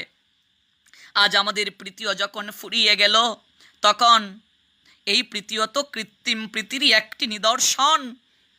জগতের লোক এই রূপ ভাবিবে, নির্দোষ বস্তুকে লোকে দোষযুক্ত মনে করবে। আমাদের এই ঘটনায় জগতের লোক আর কেউ কোনোদিন আমাদের প্রাণনাথকে ভালোবাসবে না। আহা, এ অপেক্ষা কি মর্মগাতি আর কোনো ঘটনা হতে পারে? জানো উদ্ধব, আমাদের জন্য দুঃখ পাই না, কিন্তু জগৎজীব সবাই মনে করবে হয়তো ভালোবাসলে বুঝি এমন করেই কষ্ট পেতে হয়, হয়তো ভালোবাসলে বুঝি এমন করেই বিরহ বেদনায় ভুগতে হয়, দুঃখের অতই অর্ণবে সাঁতার কাটতে হয়। শ্রীমান উদ্ধব মহাপণ্ডিত, সর্বশাস্ত্রে পারঙ্গম, কিন্তু এই প্রশ্নের উত্তর দিতে তিনি সর্বতোভাবে অপারগ। এরূপ একটি প্রশ্ন উঠতে পারে উদ্ধব কখনো ধারণাই করেননি। তার প্রভু শ্রীকৃষ্ণ সম্বন্ধে এইরূপ জিজ্ঞাসাও যে কেউ করতে পারে, এটা তিনি কখনো ভাবনার রাজ্যে আনেননি। স্তব্ধ হয়ে উদ্ধব কেবল অভিনব প্রশ্নকারিণীদের বেদনাবরা কণ্ঠের অভিমানপূর্ণ বাক্য শুনতে লাগলেন। জীবনে কখনো এমনটি শোনেন নাই উদ্ধব। অবাক বিস্ময়ে শুনতে লাগলেন তিনি। উত্তর না পেয়ে ব্রজ রামাগণ ও রসজ্ঞের কাছে রসের প্রশ্ন নিতান্তই ভুল করেছি উত্থাপন করে মনে মনে ভাবলেন। তার ফলে মনোবেদনাই মাত্র, কারণ রসিক জনের কাছেই তো রসের কথা খুলে বলা যায়, অন্তরঙ্গ জনের কাছেই তো অন্তরের কথা খুলে বলা যায়। আর কারো কাছে যদি বলা হয় নিতান্তই সেটা উপহাস হতে পারে। ব্রজগোপীগণ মনে মনে ভাবছেন, ও রসজ্ঞের কাছে কি তাহলে রসের প্রশ্ন উত্থাপন করলাম? তা কে বলে দেবে ব্রজসুন্দর কেন ত্যাগ করলেন এই হতভাগিনীদেরকে?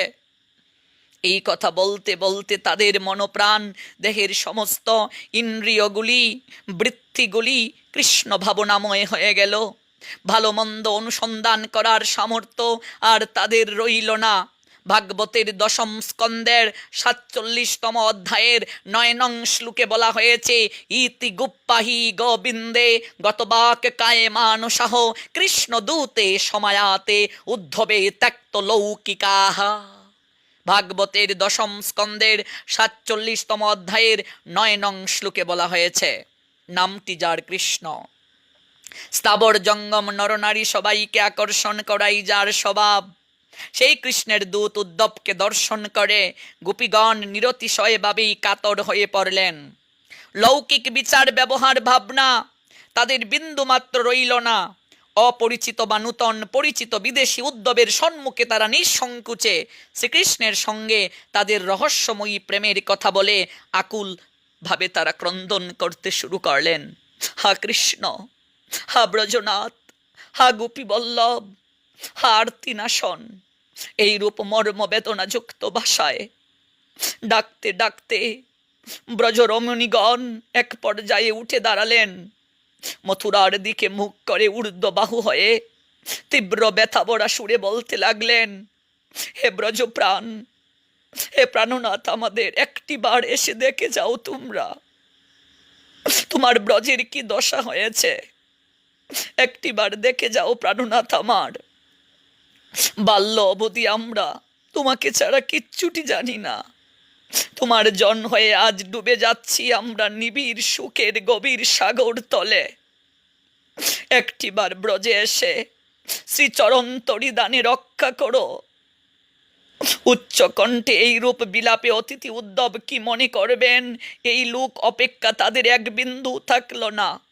কেহ বা আচারি পিচারি করে গড়াগড়ি করতে লাগলো, হা কৃষ্ণ, ওহে গোবিন্দ, ওহে ব্রজবিহারী, কোথায় তুমি? একটিবারও কি এই এই হতবাগিনীদের কথা তোমার মনে পড়ে না? আমরা যেমন করে ক্রন্দন করি তোমার নাম ধরে, একটিবারও কি তোমার আমাদের কথা মনে হয়? দুফোঁটা অশ্রু বিসর্জিত হয় না? বেশি দূরে তো তুমি থাকো না। বৃন্দাবন থেকে মথুরা আর কতটা দূর, মাত্র কয়েক ক্রুশ। একটি বারের জন্য কি তুমি আসতে পারো না? একটি বারও কি এসে আমাদের দেখা দিতে পারো না? আমরা কেমন আছি, কি করছি তুমি কি জানো না প্রাণনাথ? তোমার বিরহে কতটা কষ্ট অনুভূত হয় আমাদের।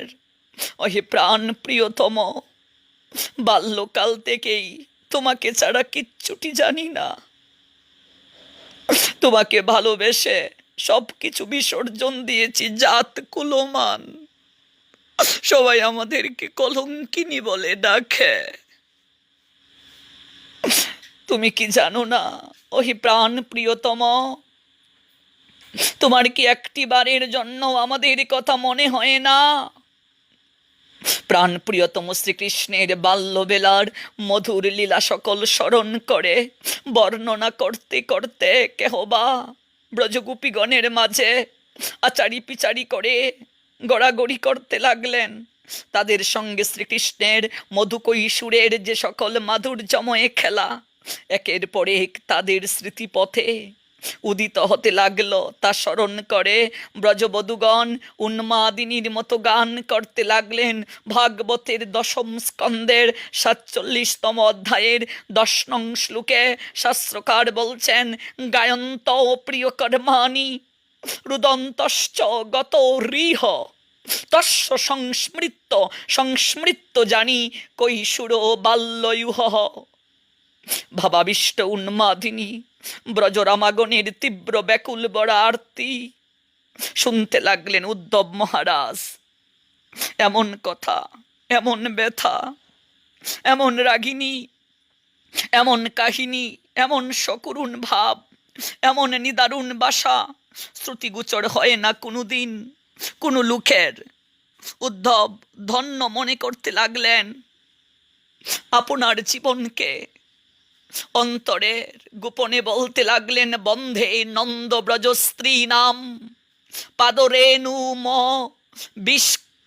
বিষ্কন সহ জাসাংহরি কতুদ্গীতম পুনাতি ভুবন ত্রয়ম। ভাগবতের 10ম স্কন্ধের 47তম অধ্যায়ের 63 নং শ্লোকে বলা হয়েছে, বন্ধে নন্দ ব্রজ স্ত্রী নাম পাদরেণু ম বিষ্কনস জাসাং হরি কতুদ্গীতম পুনাতি ভুবনত্রয়ম। ত্রিজগতে পবিত্র করে যাদের কণ্ঠুদ গির্ণ হরি কথা গীতি, আমার মাথার ভূষণ করি তাদের পদরেণু, শিরে তুলে এদের পদধূলি সার্থক করি আমার জ্ঞান শুষ্ক এই জীবন। উদ্ধব মনে মনে বলছেন, আহারে ধন্য ব্রজগোপীগণ, ধন্য তোমাদের ভালোবাসা। এমন করেও বুঝি কেউ কাউকে ভালোবাসতে পারে? এমন নিঃস্বার্থভাবেও বুঝি কেউ কাউকে ভালোবাসতে পারে? এমন আরতি ভরা কণ্ঠেও কেউ বুঝি হা কৃষ্ণ বলে গোড়াগড়ি করতে পারে? আজ যদি ব্রজে না আসতাম, মনে মনে উদ্ধব ভাবছেন, আমার হৃদয়ের মাঝে কখনো এই ভাবনা আসতই না। এমন করেও আমার প্রভুকে, এমন করেও আমাদের গোবিন্দকে, আমাদের কৃষ্ণকে কেউ ভালোবাসতে পারে? আহারে আমি ধন্য, আমার জীবন সার্থক হয়েছে। আজ ব্রজে এসে বৃন্দাবন দর্শন করে আমার জীবন সার্থক হয়েছে। এই রকম কৃষ্ণ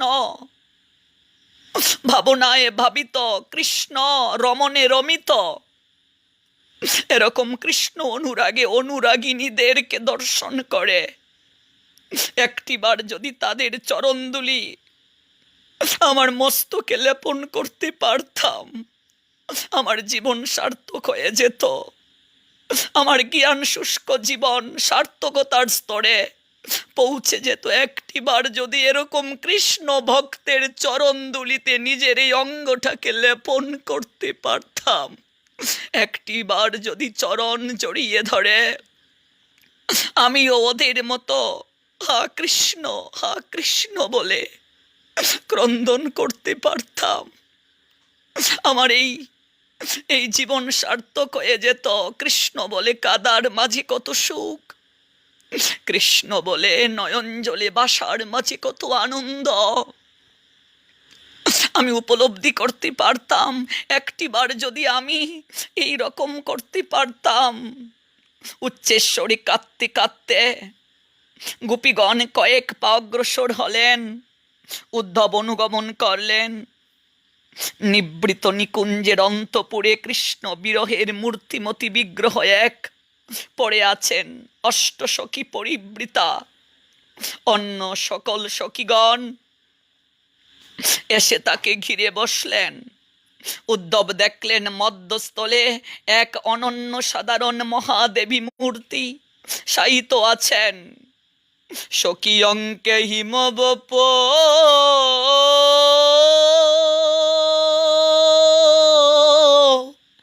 রসনায় বস, পানি তলে দরা তলে শেষে দশা দশ। বিরহ বেদনায় ঘনায়িত বিগ্রহ দেবী অতি ক্ষীণকণ্ঠে সখীদিগকে সম্বোধন করে বলছেন, সখীরে, ওরে সখী, কি আর বলিব সখী, গোকুলপতির বিচ্ছেদ সন্তাপ। সখীরে, সখীরে বিরহ যে সখীরে সইতে নারী, ও সখীরে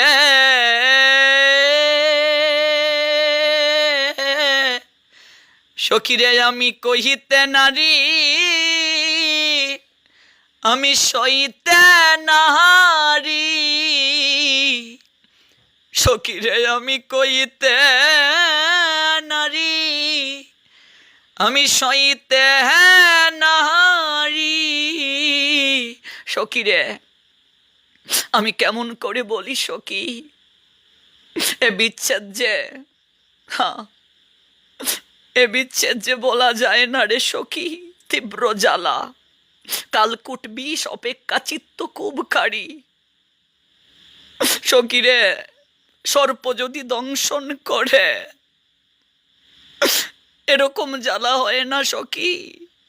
সহস্র কোটি গুণে, সহস্র কোটি গুণ সর্পের কামড়ের চেয়েও বেশি বেশি কামড় যেন অন্তরে, বেশি জ্বালাতন যেন অন্তরে। সখীরে, সখীরে, বিষণ বিসূচিকা রুগীর জ্বালা হতেও কোটি গুণ অধিক। এই ভয়ঙ্কর বিরহ সন্তাপ প্রতিষ্কণে আমার মর্মস্থল চুরমার করে দিচ্ছে সখী। এটা পার সহ্য হয় না সখীরে। সখীরে আমি আর সখীরে প্রাণ ধারণ করব না, সখীরে আমি আর প্রাণ ধারণ করব না। আর বাঁচতে চাই না সখী, আর বাঁচার প্রয়োজন নেই আমার। এই ব্যর্থ জীবন এখনই ত্যাগ করব। রে ললিতা, ললিতা সখী তুই কোথায় গেলে? হ্যাঁ ললিতা, একবার কাছে আয় সখী। সখীরে একটিবার আমাকে সখীরে জড়িয়ে ধর, ও সখীরে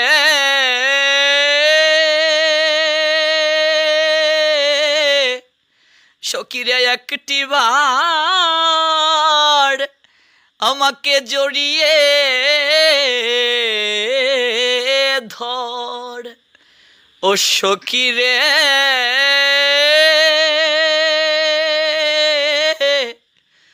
সখীরে আমি আর প্রাণে বাঁচব না রে,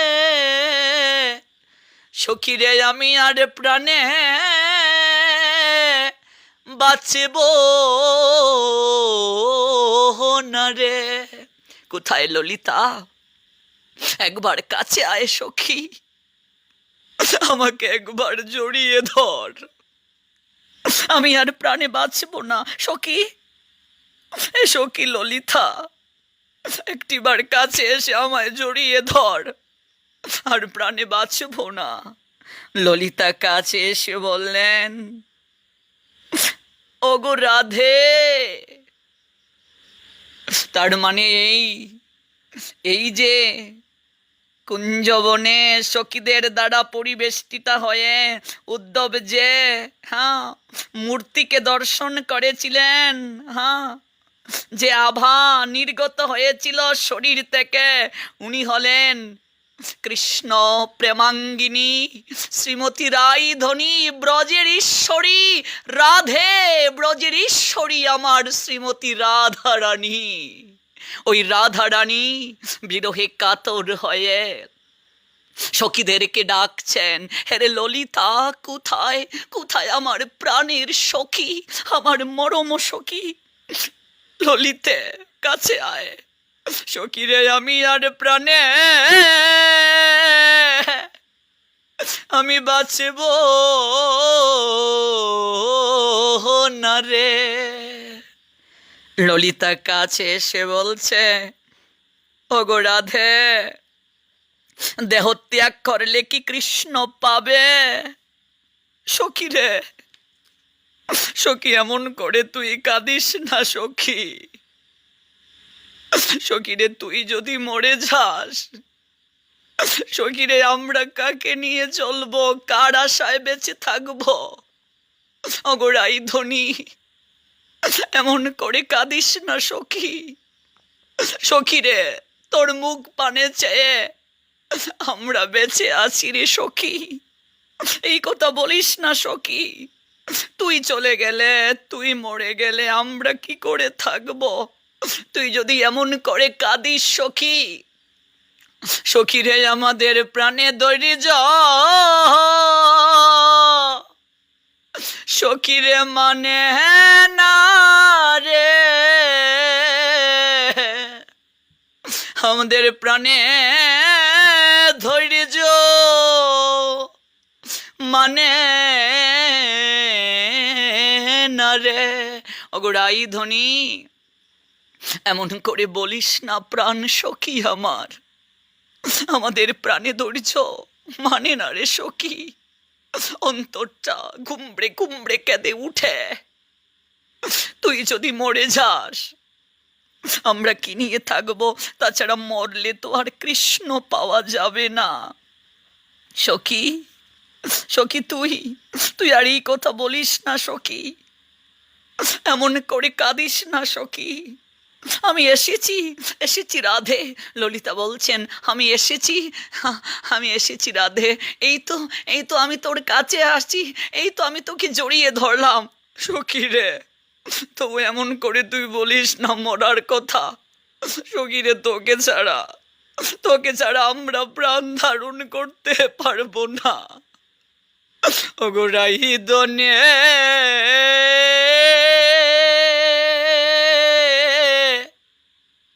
ওগো রাইধনী,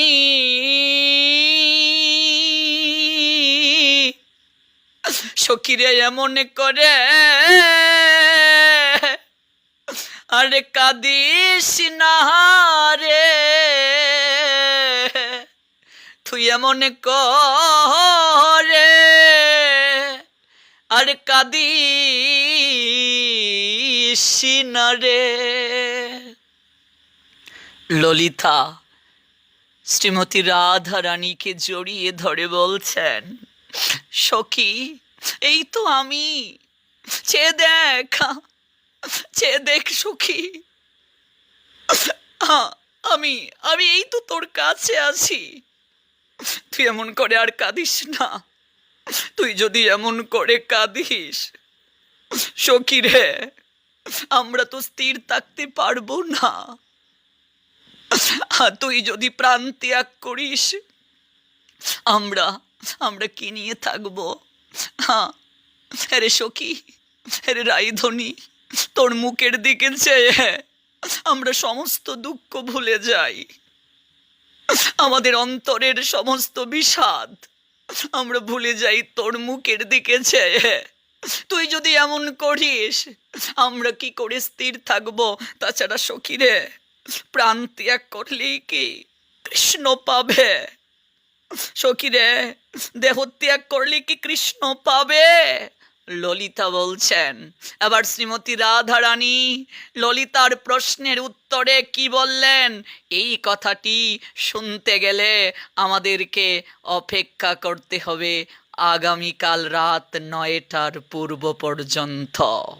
আমরা আগামীকাল রাধারানীর বিলাপ শ্রবণ করব এবং রাধারানীর সঙ্গে উদ্ধবের দর্শনের পর উদ্ধবকে দর্শন করে রাধারানীর যে বিরহ বিলাপ, সেই বিরহ বিলাপ আমরা আগামীকাল শ্রবণ করব ঠিক রাত 9টায়। সেই অপ্রাকৃত কথা শ্রবণ করতে গেলে ভক্তবৃন্দ আপনাদেরকে ঠিক টাইমে আসতে হবে, ঠিক রাত 9টায় আগামীকাল রাধারানীর বিরহ বিলাপ আমরা আস্বাদন করব। শুরু থেকে এখন অবধি এই কৃষ্ণ কথা আলাপনে যারা যুক্ত আছেন তাদের প্রত্যেকের চরণে বৈষ্ণব জ্ঞানে দণ্ডবোধ প্রণাম নিবেদন করছি, কৃতজ্ঞতা জ্ঞাপন করছি মনোযোগ সহকারে এই অপ্রাকৃত কৃষ্ণ কথা আলাপন শ্রবণ করার জন্য। আবারও অনুরোধ করছি, যারা এখনও লাইভটাকে শেয়ার করেননি আপনারা অনুগ্রহ করে লাইভটাকে শেয়ার করুন। এই অপ্রাকৃত কৃষ্ণ কথা আলাপন অন্যকে শ্রবণ করাতে সহায়তা করুন এবং গোবিন্দের অপ্রাকৃত কৃপা লাভ করার প্রয়াসী হন। তবে যাওয়ার আগে প্রতিদিনের ন্যায় সেই অনুরোধটি আজকেও জ্ঞাপন করছি, প্রয়োজন ব্যতীত আপনারা বাসার বাইরে যাবেন না, ঘরেই থাকুন, সচেতন থাকুন, ঘরে থাকুন এবং ঘন ঘন হাত ধুন, মাস্ক ব্যবহার করুন, জনসমাগম এড়িয়ে চলুন। এই লকডাউনে এই ভাইরাসের মহামারী কবল থেকে সচেতনতাই পারে আমাদেরকে সর্বদা রক্ষা করতে এবং গোবিন্দকে স্মরণ মনন করে চলুন। আমি প্রথম দিন থেকে প্রতি রাতেই আলাপন শেষ করার পূর্বে একটি কথা বলি, এই লকডাউন এর সময়টায় আমরা একটু বেশি করে গ্রন্থ অধ্যয়ন করতে পারি। দেখা যাচ্ছে এই লকডাউনের সময় কাটে না বলে অনেকেই ফেসবুকে অনেক সময় দিচ্ছি আমরা, ফেসবুকেই আমরা বেশি করে সময়টা কাটাচ্ছি। কিন্তু এই ফেসবুকের সময় কাটানোটাও যদি সাধু সঙ্গে হয়, কিংবা ভক্ত সঙ্গে হয়, কিংবা কৃষ্ণ কথা শ্রবণের মাধ্যমে হয়, কিংবা আমরা যদি আমরা সাধুর সঙ্গে ভক্তের সঙ্গে আমরা যদি চ্যাট করি, তাহলেও কিন্তু সেটা সাধু সঙ্গের পর্যায়েই পড়বে। তাই আমরা যেন ফেসবুকটা, অনলাইনটাও যেন আমরা কৃষ্ণ সন্তুষ্টি বিধানের জন্য, নিজের আত্মকল্যাণের জন্য ব্যবহার করি, এই অনুরোধটা করছি। এবং যে ভক্তই সুন্দর করে নিজের মনের মাধুরী মিশিয়ে আমাদের হৃদয়কে পরিবর্তন করতে, জীবনকে সুন্দর করতে আমাদেরকে টিপস প্রদান করে লিখা দেন, আমরা সেই লেখাগুলো যেন আমরা শেয়ার করি এবং অন্যকেও যেন পড়তে সহায়তা করি। তাই সবারই মঙ্গল হোক, সবারই কৃষ্ণ পদে মতি হোক, কৃষ্ণ প্রেম ভক্তি লাভ হোক, এই প্রার্থনা ভগবান শ্রী গোবিন্দের চরণে রাখছি এবং সবার কৃষ্ণ অনুরাগে এই দেহমন আপ্লুত হওয়ার আকিঞ্চনে রথ থাকার অপ্রাকৃত আর্তনাদ গোবিন্দের চরণে রেখে আজকের মতো এখানেই বিদায় নেব। এই কৃষ্ণ কথা আলাপনে কারো চিত্তে যদি বিন্দুমাত্র অনুরাগ উদ্ভাসিত হয়ে থাকে, তার পুরো কৃতিত্ব, পুরো অবদান, পুরো ক্রেডিট আমার অস্মদীয় গুরুদেব ওম বিষ্ণুপাদ ভক্তি প্রপন্ন জ্যোতি গোস্বামী গুরু মহারাজের জয়যুক্ত হন উনি। বন্ধুরা, আমার সঙ্গে 2 মিনিট হরে কৃষ্ণ মহামন্ত্র আপনারাও কীর্তন করুন। হরে কৃষ্ণ কৃষ্ণ কৃষ্ণ হরে হরে, হরে রাম রাম রাম হরে হরে। সবাই কীর্তন করছেন তো? হরে কৃষ্ণ কৃষ্ণ কৃষ্ণ হরে হরে, হরে রাম রাম রাম হরে হরে। হরে কৃষ্ণ কৃষ্ণ কৃষ্ণ হরে হরে, হরে রাম রাম রাম হরে হরে। হরে কৃষ্ণ কৃষ্ণ কৃষ্ণ হরে হরে, হরে রাম রাম রাম হরে হরে। সবাই যাওয়ার আগে একবার হরে কৃষ্ণ লিখে কমেন্ট করুন, হরিবল লিখে কমেন্ট করুন। হরে কৃষ্ণ কৃষ্ণ কৃষ্ণ হরে হরে, হরে রাম রাম রাম হরে হরে। হরে কৃষ্ণ কৃষ্ণ কৃষ্ণ হরে হরে, হরে রাম রাম রাম হরে হরে। হরে কৃষ্ণ কৃষ্ণ কৃষ্ণ হরে হরে, হরে রাম রাম হরে হরে। জয় রাধে রাধে জয় রাধে শ্রী রাধে, রাধে রাধে রাধে রাধে রাধে রাধে রাধে রাধে। সবাই বলুন রাধে রাধে রাধে রাধে, হ্যাঁ রাধে রাধে রাধে রাধে রাধে রাধে। সবাই বলছেন তো? জয় রাধে জয় রাধে শ্রী রাধে, জয় রাধে জয় রাধে জয় গুরুদেব গুরুদেব জয় গুরুদেব, জয় পরম গুরুদেব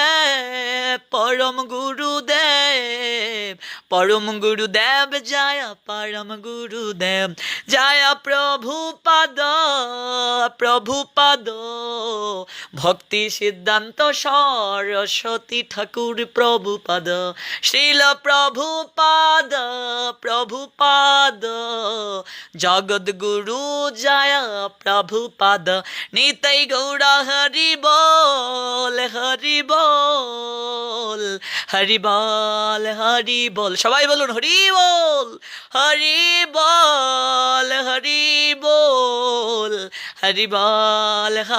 বল। নিতাই নিতাই নিতাই নিতাই নিতাই নিতাই নিতাই নিতাই। সবাই বলেন নিতাই নিতাই নিতাই নিতাই নিতাই নিতাই নিতাই নিতাই নিতাই নিতাই নিতাই নিতাই। গৌর হরি বল হরি বল নিতাই গৌর হরি বল হরি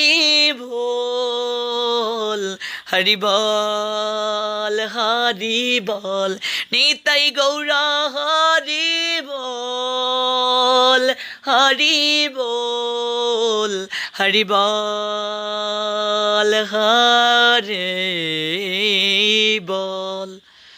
বাঞ্ছা কল্পতরুভ্যশ্চ কৃপা সিন্ধু বয়বচ পতিতানাং পাবনেভ্যো বৈষ্ণবেভ্যো নমো নমঃ। সবে হও সুখী সবে হও নিরাময়ে, ভক্তের মনোবাঞ্ছা পূর্ণ করো হে দয়াময়। সবে হও সুখী, সবে হও নিরাময়, ভক্তের মনোবাঞ্ছা পূর্ণ করো হে দয়াময়। সবে হও সুখী, সবে হও নিরাময়, ভক্তের মনোবাঞ্ছা পূর্ণ করো হে দয়াময়। কৃষ্ণময় শুভরাত্রি। জয় শ্রী রাধে শ্যাম।